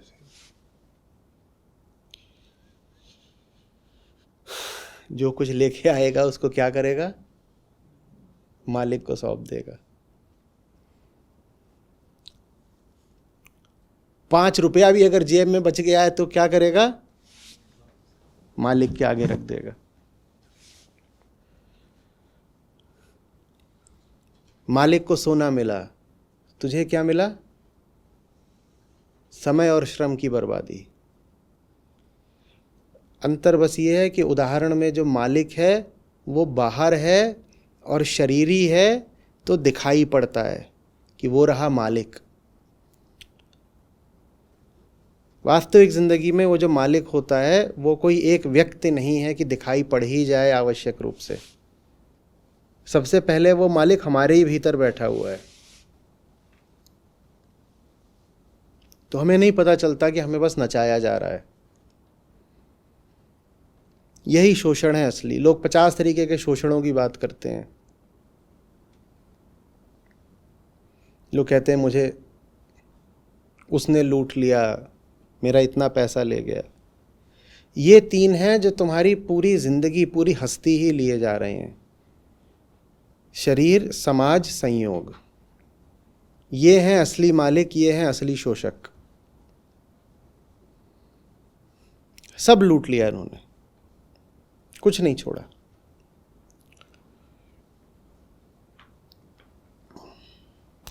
हस्ती ही लूट ली इन्होंने। एक झूठे मैं का निर्माण कर दिया। आप मैं हो ना, मैं, आप मैं हो ना, इन्होंने एक झूठा मैं ही खड़ा कर दिया। जो असली मैं है वो सामने फिर कभी आने ही नहीं पाया। जिंदगी बीत गई, झूठे मैं द्वारा संचालित होकर ही जिंदगी बीत गई, असली मैं कभी सामने आने ही नहीं पाया। वो जो नौकर है वो बोल रहा है मैं नौकर, क्या बोल रहा है, मैं नौकर। ये उसका झूठा मैं है। जानते हो उसका असली मैं क्या है? उसका असली मैं है मैं मालिक। वो मैं कभी सामने आने ही नहीं पाएगा। वो असली मैं तभी सामने आता है जब गीता के 18 अध्याय पूरे होते हैं। नौकर को मरना पड़ता है। जब तक वो नौकर मरेगा नहीं तब तक मालिक प्रकट होगा नहीं। बार बार मैं कहा करता हूं, अर्जुन किसी और पर नहीं स्वयं पर ही तीर चला रहे हैं।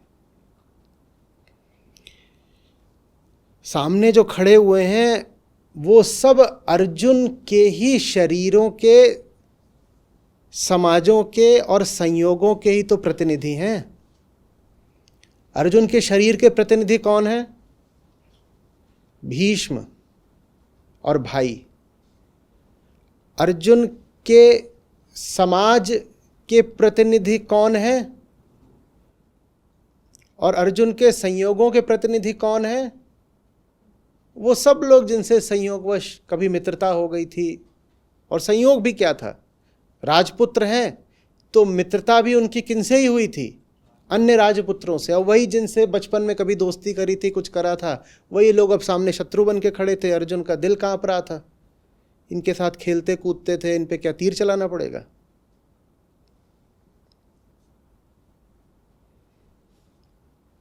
ये जो हैं तीन, शरीर, समाज, संयोग, ये मिलकर एक नकली मैं का निर्माण करते हैं। कृष्ण अर्जुन से कह रहे हैं अपने नकली मैं को मार दो, अपने नकली मैं को मारो। वो जो नकली मैं मरता है तो असली पैदा होता है। नकली मैं को मारना माने झूठे जो मालिक हैं उनको मारना। उन्होंने ही नकली मैं बनाया है ना, उस नकली मैं को मारो तो वो झूठे मालिक मरते हैं।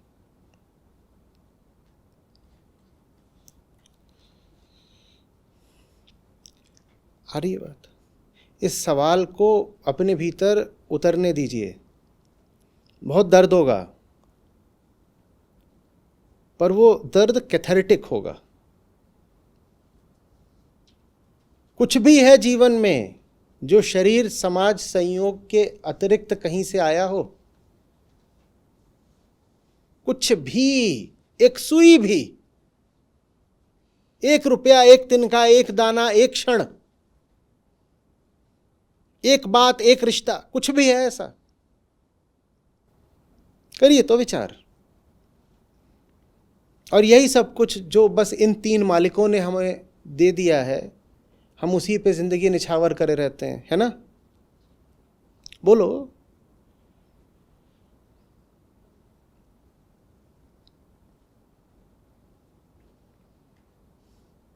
कितनी विचित्र बात।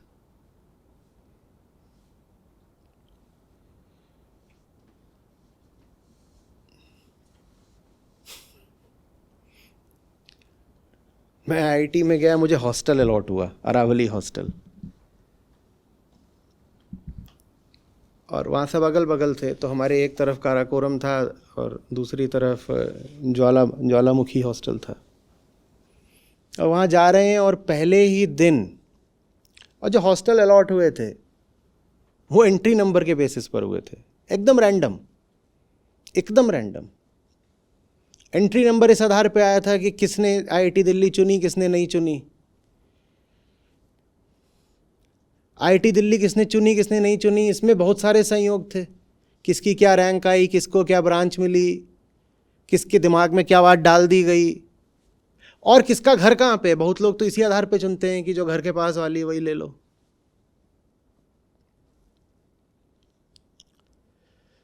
तो इन सब संयोगों से गुजर करके अंततः आपको एक हॉस्टल अलॉट हो गया था।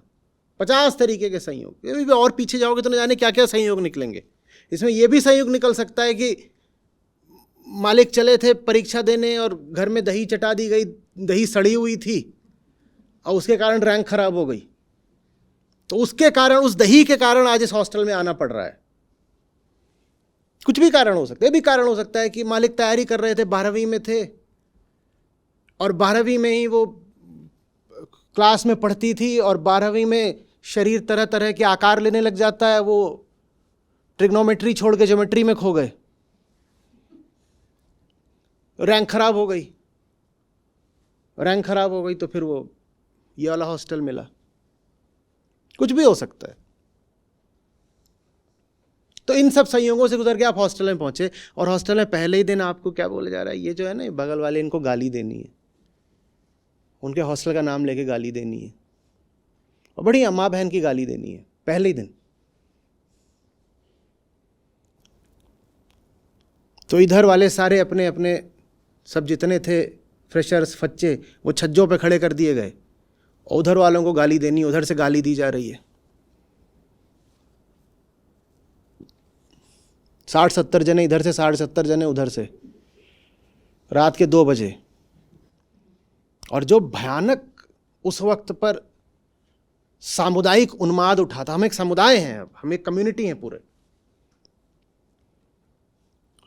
पत्थरबाजी नहीं हो गई यही, और वो चला फिर 4 साल चलता है वो। तुम कैसे वहां के हो गए, तुम कैसे वहां के हो गए और दूसरा पराया कैसे हो गया?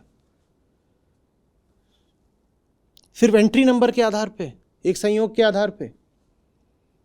और एक संयोग और होता है, लिंग। तो लड़कियों का तो हॉस्टल इंस्टीट्यूट के बिल्कुल विपरीत दिशा में रखा गया था और एक ही था, अब 2 हो गए, वो भी आपस में एक दूसरे को गाली देती हैं। अब पहले एक था तो उन्हें कोई मिलते नहीं था गाली देने को, तो उन्हें जब गाली देनी होती थी घर आती थी।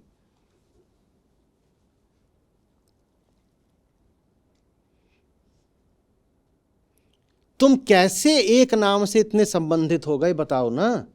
कितनी अजीब बात है। कल तक तुमने इस हॉस्टल का नाम भी नहीं सुना था और आज बस एक रैंडम संयोग, चांस के चलते तुम्हें यहां डाल दिया गया है और तुम अब जिंदगी भर कहोगे। आज भी होता है, कोई आपको मिलता बोलता है, जैसे ही वो बोलता है आईआईटी दिल्ली, तुरंत पूछते हॉस्टल। ये एक तरह का जातिवाद ही है। जैसे कोई मिले पूछे कौन जातो भैया,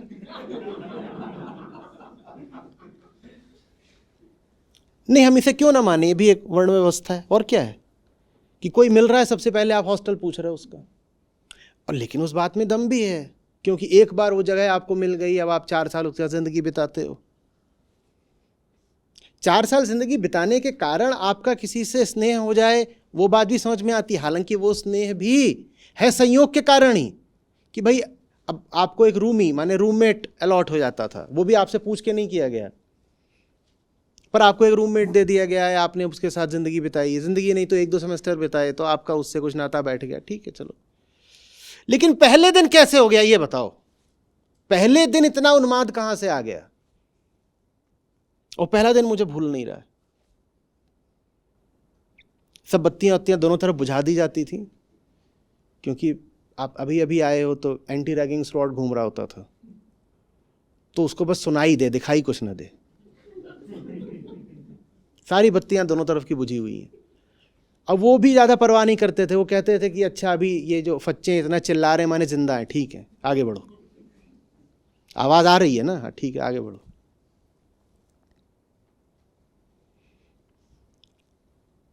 पहले दिन इतना उन्माद कहाँ से आ गया? सारी पहचानें ऐसी ही तो होती हैं और इन्हीं पर फिर हमारी पूरी ज़िंदगी खड़ी हो जाती है। बताइए क्या है हमारी ज़िंदगी में जो संयोग से नहीं है? हमने क्या निर्मित करा? कई तो ऐसे हों जिनको वो नाम उच्चारित करने में समस्या आ रही हो, पर फिर वो नाम ऐसा हो जाता है जैसे कि नाम नहीं है, प्राण है, हमारा प्राण है।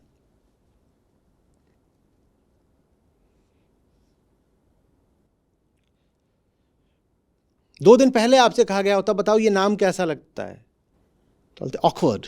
कैसा नाम है? काराकोरम। अब वो नाम लेकिन फिर आपका दिल जिगर जान सब बन जाता है। हरी बात। मैं इस बात की निंदा भर्त्सना नहीं कर रहा हूं, मैं बस जो उसका प्रोसेस है, प्रक्रिया है, उसकी ओर ध्यान लाने की कोशिश कर रहा हूँ। ज़िंदगी में सब कुछ ऐसे ही तो आता है। और फिर आपने जो वहाँ पर जैसे हॉस्टल का चयन होता है, लगभग वैसे ही ब्रांच का चयन होता है। आपने जो ब्रांच चुन ली होती है, कई बार वो ज़िंदगी बन जाती है आपकी।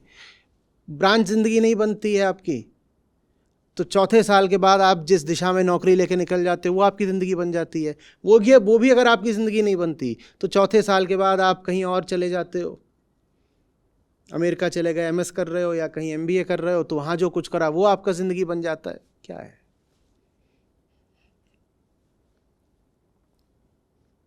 स्वतंत्र चुनाव इसमें है कहाँ पर? हम कहाँ हैं? स्थिति समाज संयोग, बस।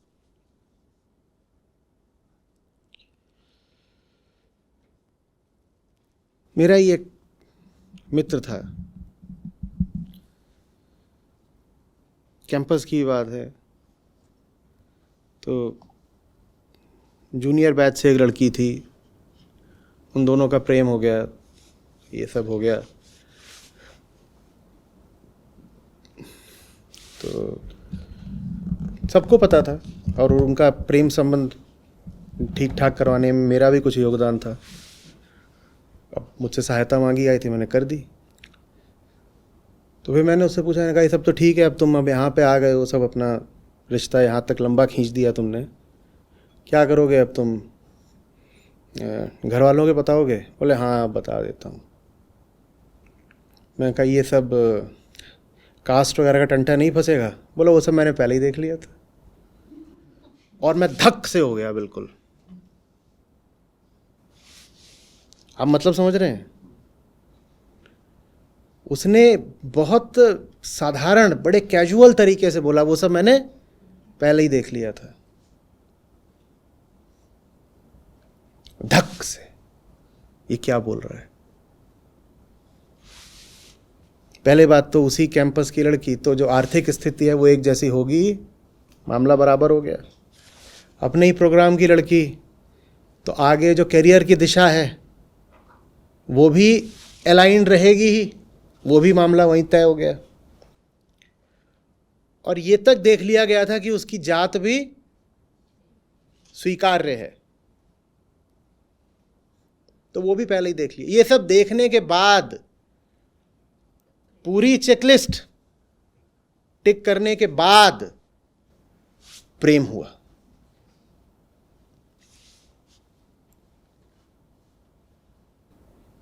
तो गजब का प्रेम है ये।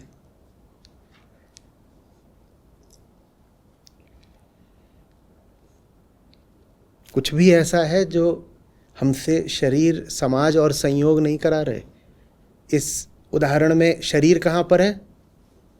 नर और मादा, मादा और नर। तो पहला काम तो शरीर नहीं करा, ठीक है ना, कि एक विपरीत लिंगी मनुष्य दिखा और शरीर उसकी ओर चल दिया, तो पहला काम तो शरीर ने करा। दूसरा काम समाज ने कर रखा है, क्या? कि जाति देख लो, आर्थिक स्थिति देख लो, वो समाज ने कर रखा है। संयोग ने क्या कर रखा है? कि कौन सी सीट खाली है। और बहुत संभावना है कि वो जो एक इकाई थी, मादा इकाई, फीमेल यूनिट, उसकी जगह अगर कोई और भी होती तो भी काम चल जाता, काम चल जाता। आपको बहुत फर्क पड़ता है क्या? आपको बस में या मेट्रो में सीट नंबर 18 मिली कि सीट नंबर 22? कोई बहुत फर्क पड़ता है क्या? एक बार बाकी चीज़ें तय हो गई हैं कि मेट्रो वही है जिस दिशा जाना है, और उसी समय की है जिस समय मुझे चाहिए, उसके बाद तो जो भी सीट खाली मिले उठा लो। इसी तरह एक बार ये तय हो गया कि सामने जो मनुष्य है वो स्त्री है, कई तो बोलते भी हैं लड़की होनी चाहिए। एक बार ये तय हो गया कि सामने जो मनुष्य है वो स्त्री है, और ये तय हो गया कि जाति ठीक है, धर्म ठीक है, उम्र ठीक है, तो उसके बाद तो जो भी मिले ठीक है। हाँ, इतना नहीं होना चाहिए कि सीट टूटी हुई है। अब सीट टूटी हुई होती है तो आप आपत्ति कर दो, क्योंकि यार एक तो टांग नहीं है इसके, जैसे आपकी कुर्सी की मेट्रो में आपको जो सीट मिली उसमें एक टांग ना हो, तो तब आप शायद आपत्ति कर दोगे। वैसे ही बस, मतलब बाकी सब तो हो जाएगा, ये ना हो कि एक टांग ही नहीं है।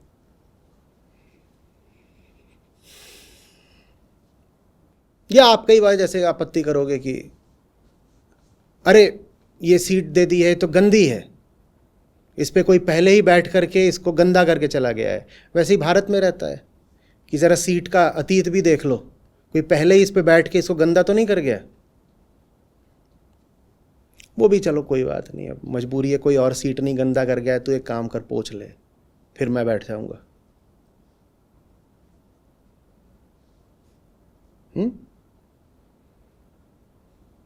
क्या फर्क है?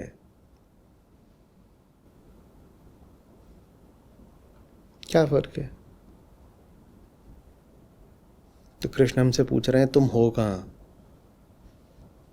तुम्हारी कोई हस्ती है नहीं, त्रिगुणात्मक प्रकृति भर है, तुम कहीं हो ही नहीं, तुम नहीं हो। और जब तुम नहीं हो तो तुम दुख काहे का बना रहे हो? जो है नहीं वो दुखी होने के लिए कहां से आ जाता है? जिंदगी के किसी मौके पर तुम कभी पाए नहीं गए तो तुम दुखी होने के लिए कहां से प्रकट हो गए भाई पार्थ? जिंदगी के रंगमंच पर यह ऐसा किरदार है जो कभी नजर ही नहीं आया, पूरे नाटक में यह कभी नहीं था। मालिक लोग थे, मालिकों का नाटक है, वो अपना खेल रहे हैं नाटक, और बीच में से खड़ा होकर रोता है बहुत जोर से। क्या हो गया? बोले मुझे रोने का काम दिया गया है। पर तू तो मंच पे है ही नहीं, तू तो रोने के लिए भी मंच पर नहीं है, तू तो रोता भी तब है जब मालिक रुलाते हैं, नहीं तो तू रोएगा भी नहीं। मालिक रुलाएंगे तो तू रोता है, नहीं तो रोता भी नहीं। तेरी कोई हस्ती ही नहीं है।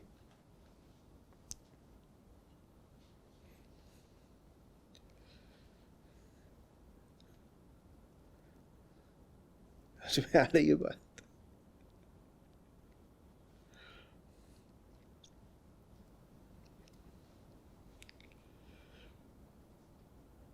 बौद्ध धर्म का सुना है ना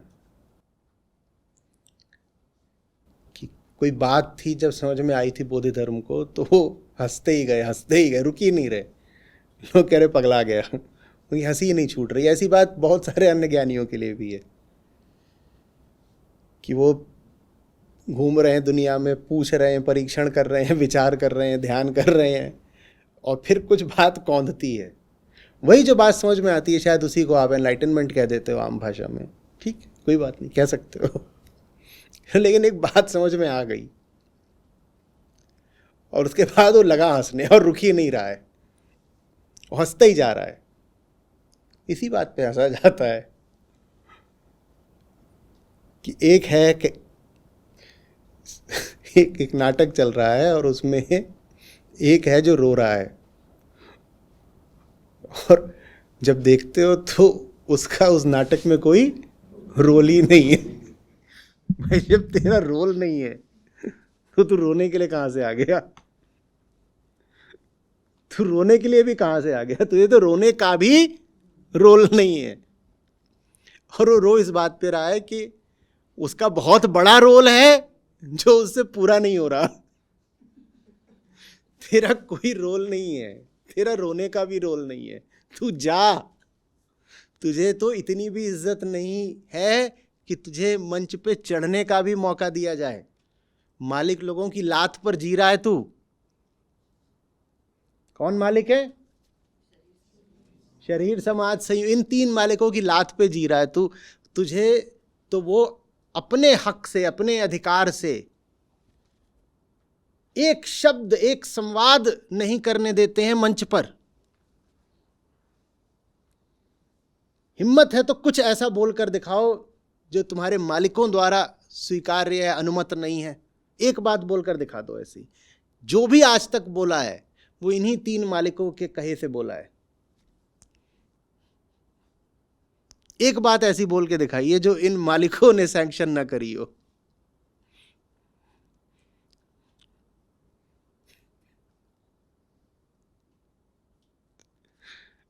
वो रो रहा है वहां पर, all the world's a stage, Shakespeare आकर के अपनी डपली अपना वो बता रहे हैं all the world's a stage, और एक वहां कोने में खड़ा होकर रो रहा है। बोले तू क्यों रो रहा है? बोले मुझे रोने का काम दिया गया है। पर भाई जिनको कोई काम दिया जाता है उनको तो मंच पे जगह दी जाती है, तुझे तो मंच पे जगह ही नहीं दी गई है, तू वहां कोने पे खड़ा होकर रो क्यों रहा है? नहीं पर मुझे, मैं भी तो कुछ हूं ना मेरा भी तो कोई रोल है, तेरा रोल नहीं। यही गीता सार है। और तू इतना अभागा है कि पहली बात तो जहां तुझे काम दिया नहीं गया है वहां तू अपने आप ही काम ले रहा है, उस काम का तुझे कुछ नहीं मिलेगा। और दूसरी बात, काम भी तूने अपने आप को बस एक दिया है, क्या? रोने का। अहंकार वो अभागा है जो ऐसी जगह घुसता है जहां घुसने का उसको कोई न्योता नहीं मिला है। प्रकृति का कार्यक्रम है, चल रहा है, उसमें अहंकार जबरदस्ती घुस रहा है, मैंने किया मैंने किया मैंने किया, मैं भोगूंगा। तो एक तो तुम जबरदस्ती घुस रहे हो, तुम एक ऐसे मंच पर अनधिकृत प्रवेश ले रहे हो जहां तुम्हारे लिए कोई जगह नहीं है, कोई काम नहीं है, कोई स्थान नहीं है, कुछ नहीं है, घुस रहे हो। घुस तो आ सकते ही नहीं तुम, क्योंकि वहां तो वही रहेंगे जो कि पटकथा में वर्णित है। पटकथा में तो यही तीन है, सतरजतम, या जो सांख्य योग के 24 होते हैं, या अभी हमने सरलता से कह दिया शरीर समाज संयोग। तो मंच पर तो यही तीन है। तो इसे मंच पे जगह नहीं मिलती तो उधर नीचे कहीं कोने में खड़ा होकर रो रहा है।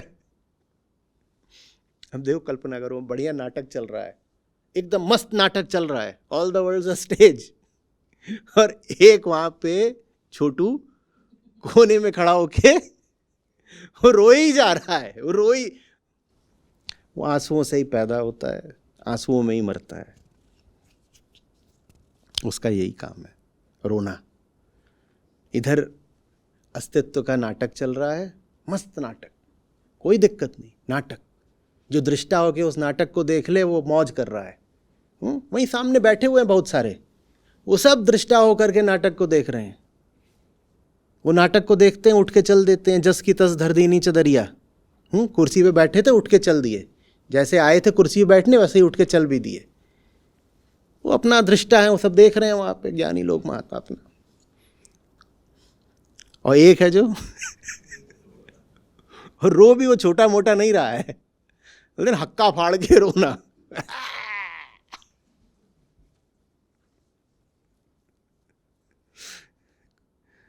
फिर से उसका तर्क समझो, बोल रहा है मुझे रोने का ही काम। तो कृष्ण पूछ रहे हैं, अगर तुझे कोई भी काम मिला होता तो तू देख कि तू वहां नहीं है। यही इस पूरे श्लोक का आशय है, तू देख कि तू वहां नहीं है, वहां काम मालिकों का चल रहा है, तो तू क्यों रो रहा है?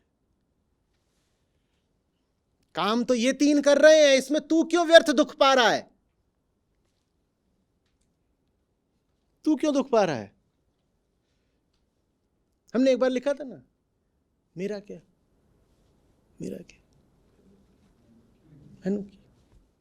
मेरा तो इसमें कुछ है ही नहीं, मैं काहे के लिए?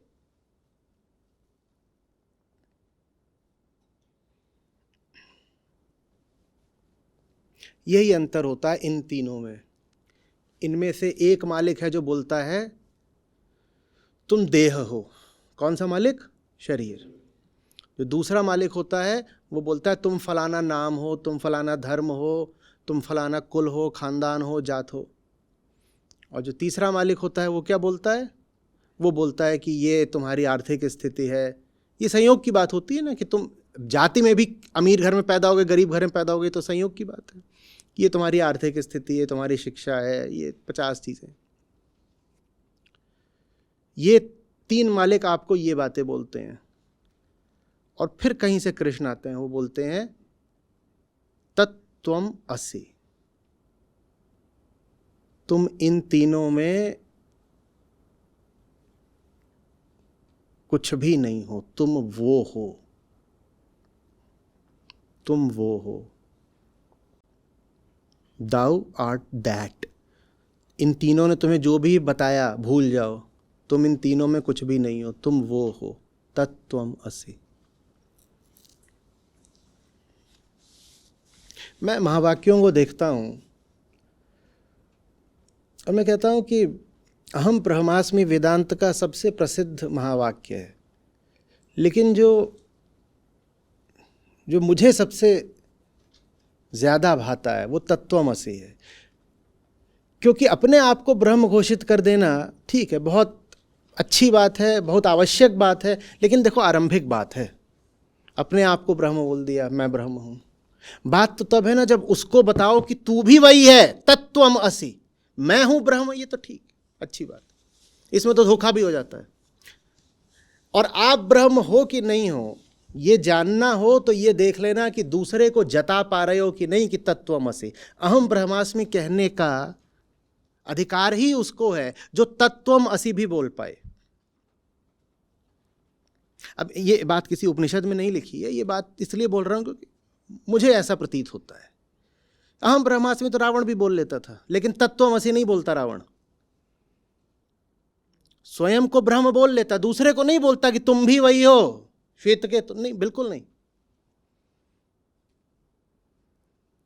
तो बात तो तब है ना जब उसको भी कह पाओ कि तुम वो हो। वो काम यहां कृष्ण कर रहे हैं। इस श्लोक में आपको नहीं, गीता में नहीं है तत्त्वमसि, लेकिन जो कुछ कृष्ण कर रहे हैं वो यही है, तत्त्वमसि अर्जुन।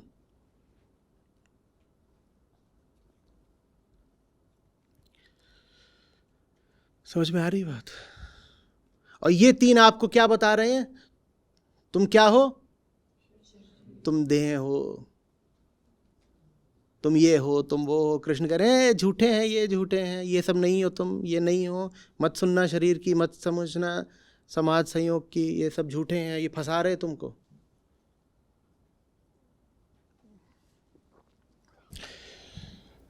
भगवद गीता कर्मयोग 27वां श्लोक।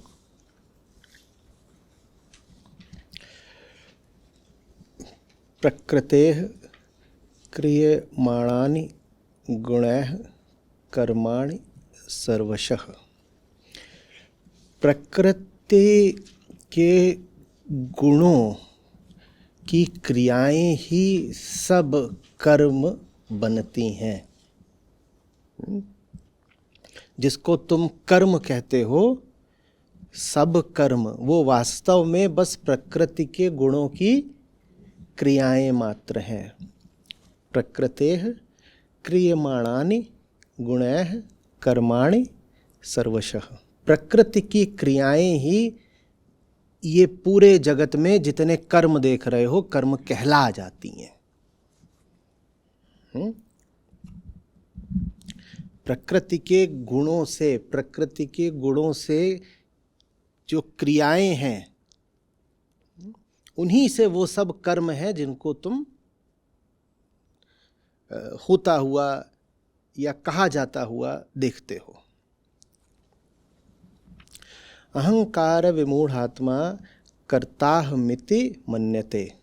लेकिन जो अहंकार से विमूढ़ व्यक्ति है, अहंकार विमूढ़ आत्मा, जो पागल हुआ है।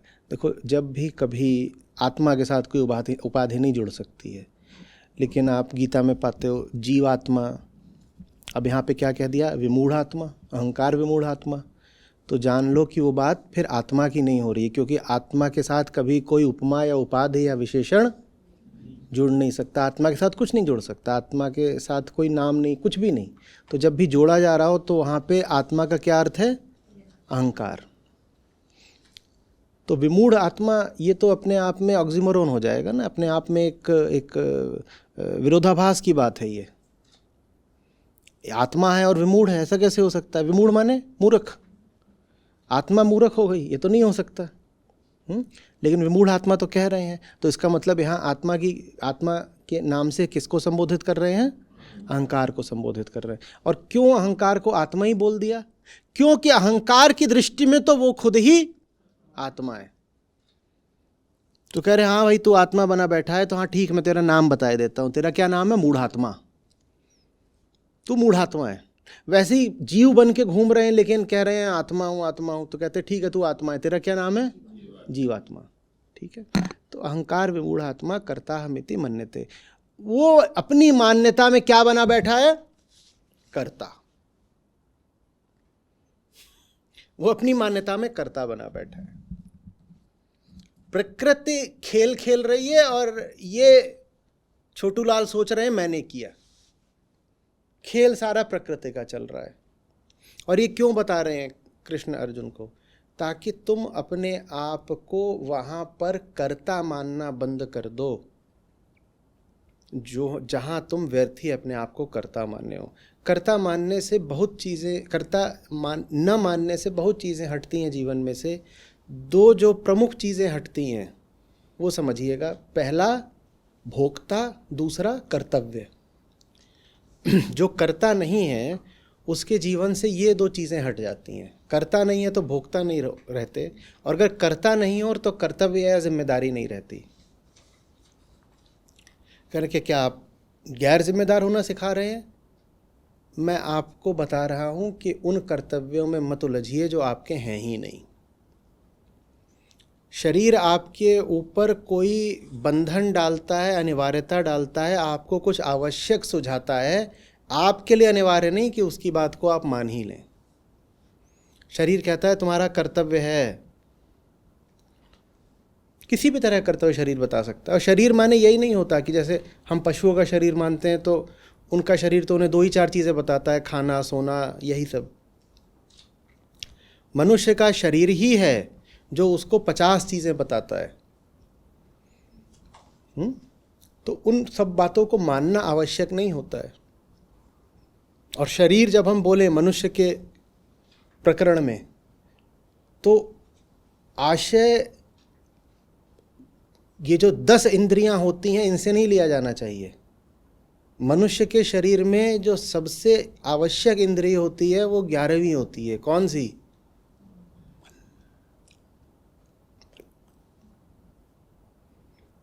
पशुओं का शरीर का मतलब होता है उनकी कर्मेंद्रियां, कुछ हद तक ज्ञानेंद्रियां। ठीक है। और मनुष्य जब शरीर बोले तो उससे आप आशय लीजिए मन, और मनुष्य का मन उठता है उसके मस्तिष्क से। तो पशुओं का शरीर उनसे यही 2-4 काम कराता है, हमने कहा खाना, सोना, भागना, यही सब। मनुष्य का मस्तिष्क उसमें महत्वाकांक्षा डालता है और ऐसी ऐसी कामनाएं डालता है जो पशुओं को कभी आती नहीं। कृष्ण कह रहे हैं उन आदेशों को मानना आवश्यक नहीं है। जिसको आप अपनी कामना बोलते हो वो बस शरीर का आदेश है। जिसको आप बोल रहे हो ये मेरी कामना है, वो आपकी कामना नहीं है, वो शरीर का आदेश है। और तब आसान हो जाता है समझना जब वो आदेश बोलता है कि खाना खा लो, तब आसान हो जाता है समझना, अच्छा शरीर खाना खाने को बोल रहा है, मैं खाना नहीं खाऊंगा। पर तब मुश्किल होता है समझना कि ये शरीर का आदेश है जब वो आदेश कामना का रूप लेकर आता है। कामना का रूप, वो कामना कुछ भी हो सकती है। वो कामना ये भी हो सकती है कि मुझे ज्ञानी बनना है। कामना ये भी हो सकती है जाके नई शर्ट लेनी है। आप कहेंगे अरे शर्ट, ये तो कोई बहुत शारीरिक बात नहीं लगती है क्योंकि शर्ट तो मेरे पास पहले से भी बहुत है। नहीं, वो मस्तिष्क नहीं करा है, मस्तिष्क ही है जो आप में तरह तरह की कामनाएं पैदा कर रहा है। और फिर बाहरी जगत में वो कामना के योग्य कोई विषय आप ढूंढ लेते हो तो कामना की प्रक्रिया पूरी हो जाती है। कामना की लहर उठती है पहले, और लहर अपने लिए एक समुचित विषय तलाश रही होती है। आप देखिएगा, आप कभी मॉल में जाएं शर्ट लेने के लिए, आपको शर्ट ना मिले आप पिज़्ज़ा खा के आ जाएंगे। वास्तव में आपको शर्ट चाहिए ही नहीं थी, आपको कुछ चाहिए था। उस कुछ ने एक नाम धारण करा था, नाम था शर्ट। ठीक है, शर्ट नहीं मिली तो पिज्जा से। अब कोई संबंध है? एक चीज है कपास की और एक चीज है गेहूं की। एक चीज है शरीर के ऊपर डालने की, एक चीज है शरीर के अंदर डालने की। एक चीज़ है कि ले लेंगे तो 2 साल 4 साल चलती है, एक चीज़ है कि लिया और 15 मिनट निपट गई। कोई संबंध है? एक चीज़ है कि उसको साफ रखना है, दूसरी चीज़ है कि उस पहली चीज़ पे पड़ जाए तो आप कहोगे पहली चीज़ गंदी हो गई। कोई संबंध है? लेकिन आप देखिएगा, आप जाइए एक चीज़ लेने, वो चीज़ ना मिले, आप कोई भी और चीज़ करके चले आएंगे, पर करेंगे ज़रूर कुछ ना कुछ, क्योंकि बात ये नहीं थी कि शर्ट ही चाहिए थी। मस्तिष्क से आवेग उठा था कुछ चाहिए। कुछ चाहिए तो देखा क्या मिल सकता है। अच्छा, शर्ट मिल सकती है तो शर्ट ही ले लो, कुछ और मिल सकता कुछ और ले लो, कुछ तो ले लो, कुछ ले लो। जैसे आप कहीं मेले ठेले में जाएं या कहीं घूमने चले जाइएगा, बीच पे चले जाइएगा, तो वो बेचारे बेचने वाले रहते हैं, ज़्यादातर महिलाएं रहती हैं, वो आपके पास आएंगे, वो आपको कुछ ना कुछ बेचने की कोशिश करेंगे। निर्मल हमारा बीच पे घूम रहा था, उसको ला के बोल रही है ये ले लो, ये इससे बाल बांधा जाता है, बहुत अच्छा लगेगा। नहीं, कुछ तो ले लो, जो है वही ले लो। समझ में आ रही है बात? हम कह देते हैं मुझे चाहिए, मुझे नहीं चाहिए, मालिक का आदेश हुआ है। और मालिक माने कौन से? वो मालिक नहीं कबीर साहब जिनको बोलते हैं मालिक खालिक, वो नहीं। कौन सा मालिक? ये शरीर का आदेश हुआ है, तुम्हें कुछ नहीं चाहिए। और जब मालिक का आदेश होता है तो निर्मल भी कंघी खरीद लेता है। इस जगह पर समुचित एडिटिंग की जाए और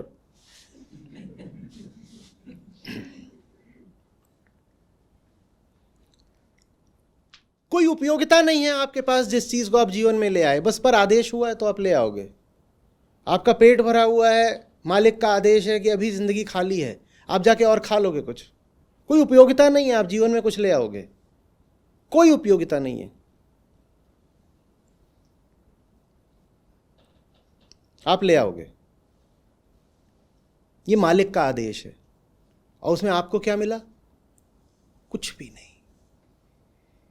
मालिक का तो खेल है, नाटक है, रंगमंच है, उसको तो ऐसा करना है। क्यों करना है? उसका गुण है भाई, गुण गुण गुण है उसका, उसे करना है। तुझे क्या मिला गंजे कंघी खरीद के? तुझे क्या मिला? उसका तो गुण है मालिक का। वो पीछे से बोले कुछ करो कुछ करो, अब कुछ करने को नहीं है, यही कर लो, रेत खा लो। कुछ तो करना था, तो वो कहाँ घूम रहा है? चलो ठीक है, वो नहीं खरीदा चंपा चमेली का जो गजरा नहीं खरीदा, वो तो गजरा बेच रही थी उसको।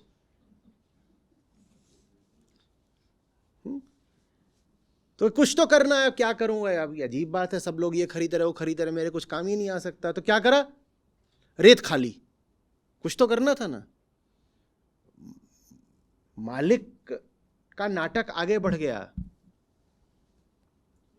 तुझे क्या मिला?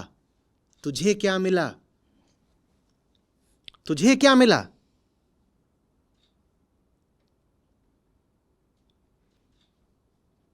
भारत में ध्यान पे बहुत जोर रहा है और ध्यान की विज्ञान भैरव तंत्र वगैरह में बहुत विधियां रही हैं। उसके अलावा भी सैकड़ों 50,000 तरह की विधियां रही हैं। पिछली शताब्दी में ओशो ने कुछ नई विधियां निकाली थी, और जो एक उनकी विधि थी वो जरा आज के युग के लिए बड़ी समीचीन है, चिल्लाने की विधि। उसको उन्होंने अपना नाम दिया था, पर कुल मिला के वो चिल्लाने की विधि थी। बड़ी उपयुक्त विधि है। चिल्ला के अपने आप से पूछा करिए मुझे क्या मिला, और मुझे भी मत बोलिए मैं आ गया बेकार में, तुझे क्या मिला। क्योंकि मैं बोल दो ना तो फिर हम रियायत करने लगते हैं, पक्षपाती हो जाते हैं। अपने साथ ज्यादा कड़ा कौन होना चाहता है? तो कैसे पूछना है? तुझे क्या मिला। लिखिए, बड़ा बड़ा लिखिए, तुझे क्या मिला। ये सब जो हुआ इसमें तुझे क्या मिला।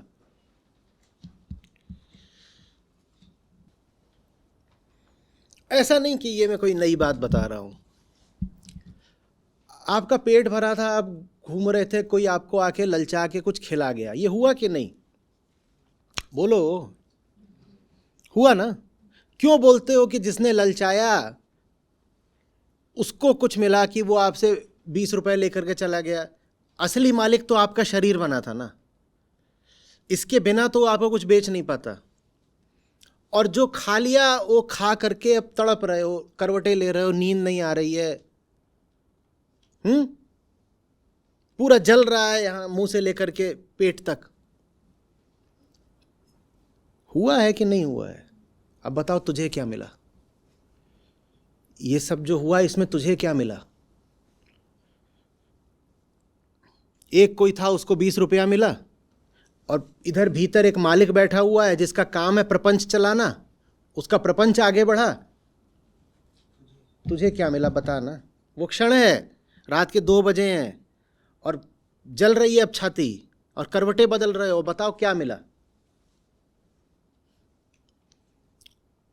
संयोग से वो सामने आ गया था, तो पहला मालिक संयोग कि वो सामने आ गया, और दूसरा मालिक यहां शरीर कि उसने कहा हाँ ठीक है, अच्छी भली बातें जानते थे, पेट भरा हुआ है, पर वो कुछ दे रहा था तो खरीद लिया, डाल लिया अंदर, अब जल रहे हो। और सुबह उठते हो, वजन की मशीन पे नापते हो तो वजन भी पाते हो 400 ग्राम और बढ़ गया। बताओ तुम्हें क्या मिला? बताओ ना। जिसने बेचा उसको 20 रुपया मिल गया, जो भी 200 रुपया मिल गया। शरीर का काम है लहर मारना, बात बात में उसे तो लहर मारनी है, कहीं कुछ हो जाए लहर मार दी। क्यों लहर मार दी? गुण है भाई। क्यों लहर मारी? अभी कुछ ही दिनों पहले हमने वो कहानी कही थी, फिर से उसको कह देते हैं। बिच्छू को कोई बचा रहा था, जो बचा रहा था बिच्छू ने उसे ही डंक मार दिया, और डंक मार के यूं बैठा हुआ ऐसे देख रहा है। उन्होंने कहा तुझे बचा रहा था, तूने काहे को डंक मारा? गुण है। मैं तो ऐसा ही चू, अपन तो ऐसे ही चलेगा, क्योंकि अपना तो ये, जिसका ये गुण ही है उसे शिकायत करते हैं क्या? शिकायत करते हैं क्या? ये हमारे खरगोश हैं, ऐसे इतने इतने हैं कुल, ये जरा जरा, कुछ भी नहीं इनमें, कोई दम नहीं। पर आप जाके इनसे मस्खरी करिए, ऐसा काटेंगे ना। हमेशा नहीं काटते, पर ऐसा तक हुआ है कि ये उंगली पकड़ ली इन्होंने दांत से, और आपने ऐसे उठा रखा और ये आपकी दांत घुसेड़ के उंगली में लटके हुए हैं। अब तो इनके साथ 1 दशक से ज़्यादा हो गया, तो इनके सब जानता हूँ, इनके गुणों को। बहुत नालायक हैं, और ऐसे खून की धार बह रही है आपके, और वो छोड़ने को तैयार नहीं, और इनमें क्रोध भरपूर रहता है। ये दिखने में ऐसे हैं कि कुछ नहीं है, जब इनको गुस्सा आता है तो ये आवाज़ भी निकालते हैं और खौआ के दौड़ते हैं काटने को। अब वो तो बाकी आपकी उनसे दोस्ती हो जाए तो फिर तो कंधे बैठा लीजिए, गोद में ले लीजिए, फिर कुछ नहीं है। लेकिन दोस्ती नहीं है, आप छेड़ोगे तो आपको काटने भी दौड़ेंगे। क्या करें? उसको डंडा मारूं?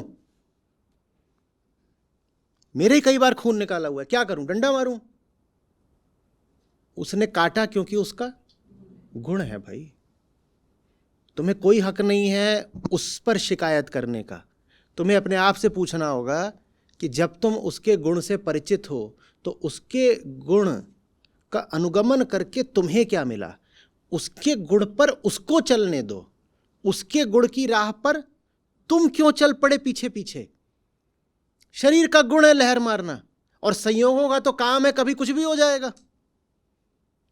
संयोगों का काम है, कुछ भी हो सकता है। अभी हम यहां बैठे हुए हैं, कुछ भी ऐसा हो सकता है जो आपका ध्यान भटकाए।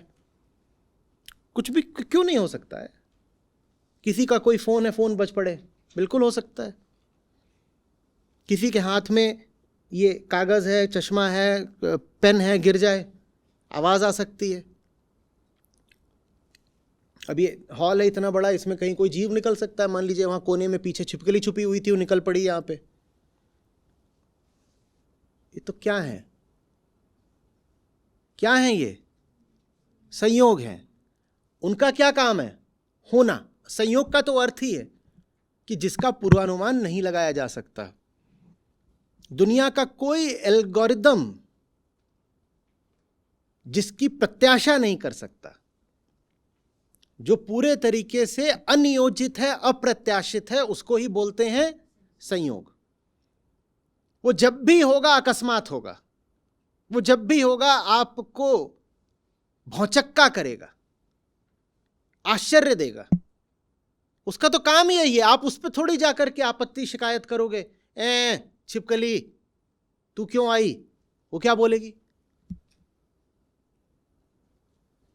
मेरा गुण है, मैं थोड़ी सूचित करके आऊंगी, मैं थोड़ी बताऊंगी। तो मेरा तो काम है छुपे रहना, निकल पड़ना।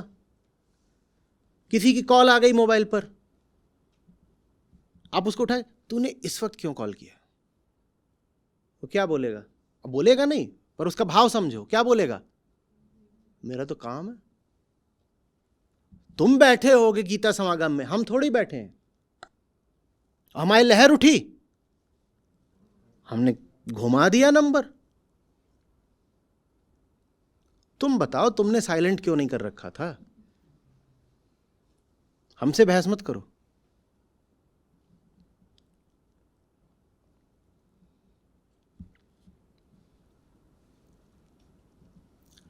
समझ में आ रही है बात?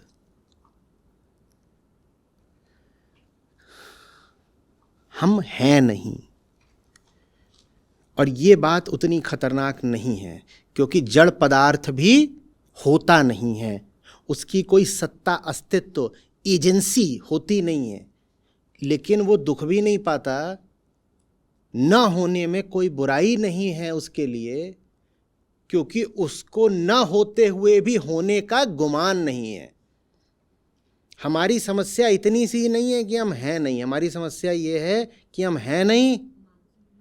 पर आखिरी शब्द क्या है आज के श्लोक का? श्लोक नहीं आपके पास, मन्यते। हम हैं नहीं, पर मान्यता पूरी है कि हम हैं। और यही दुख है।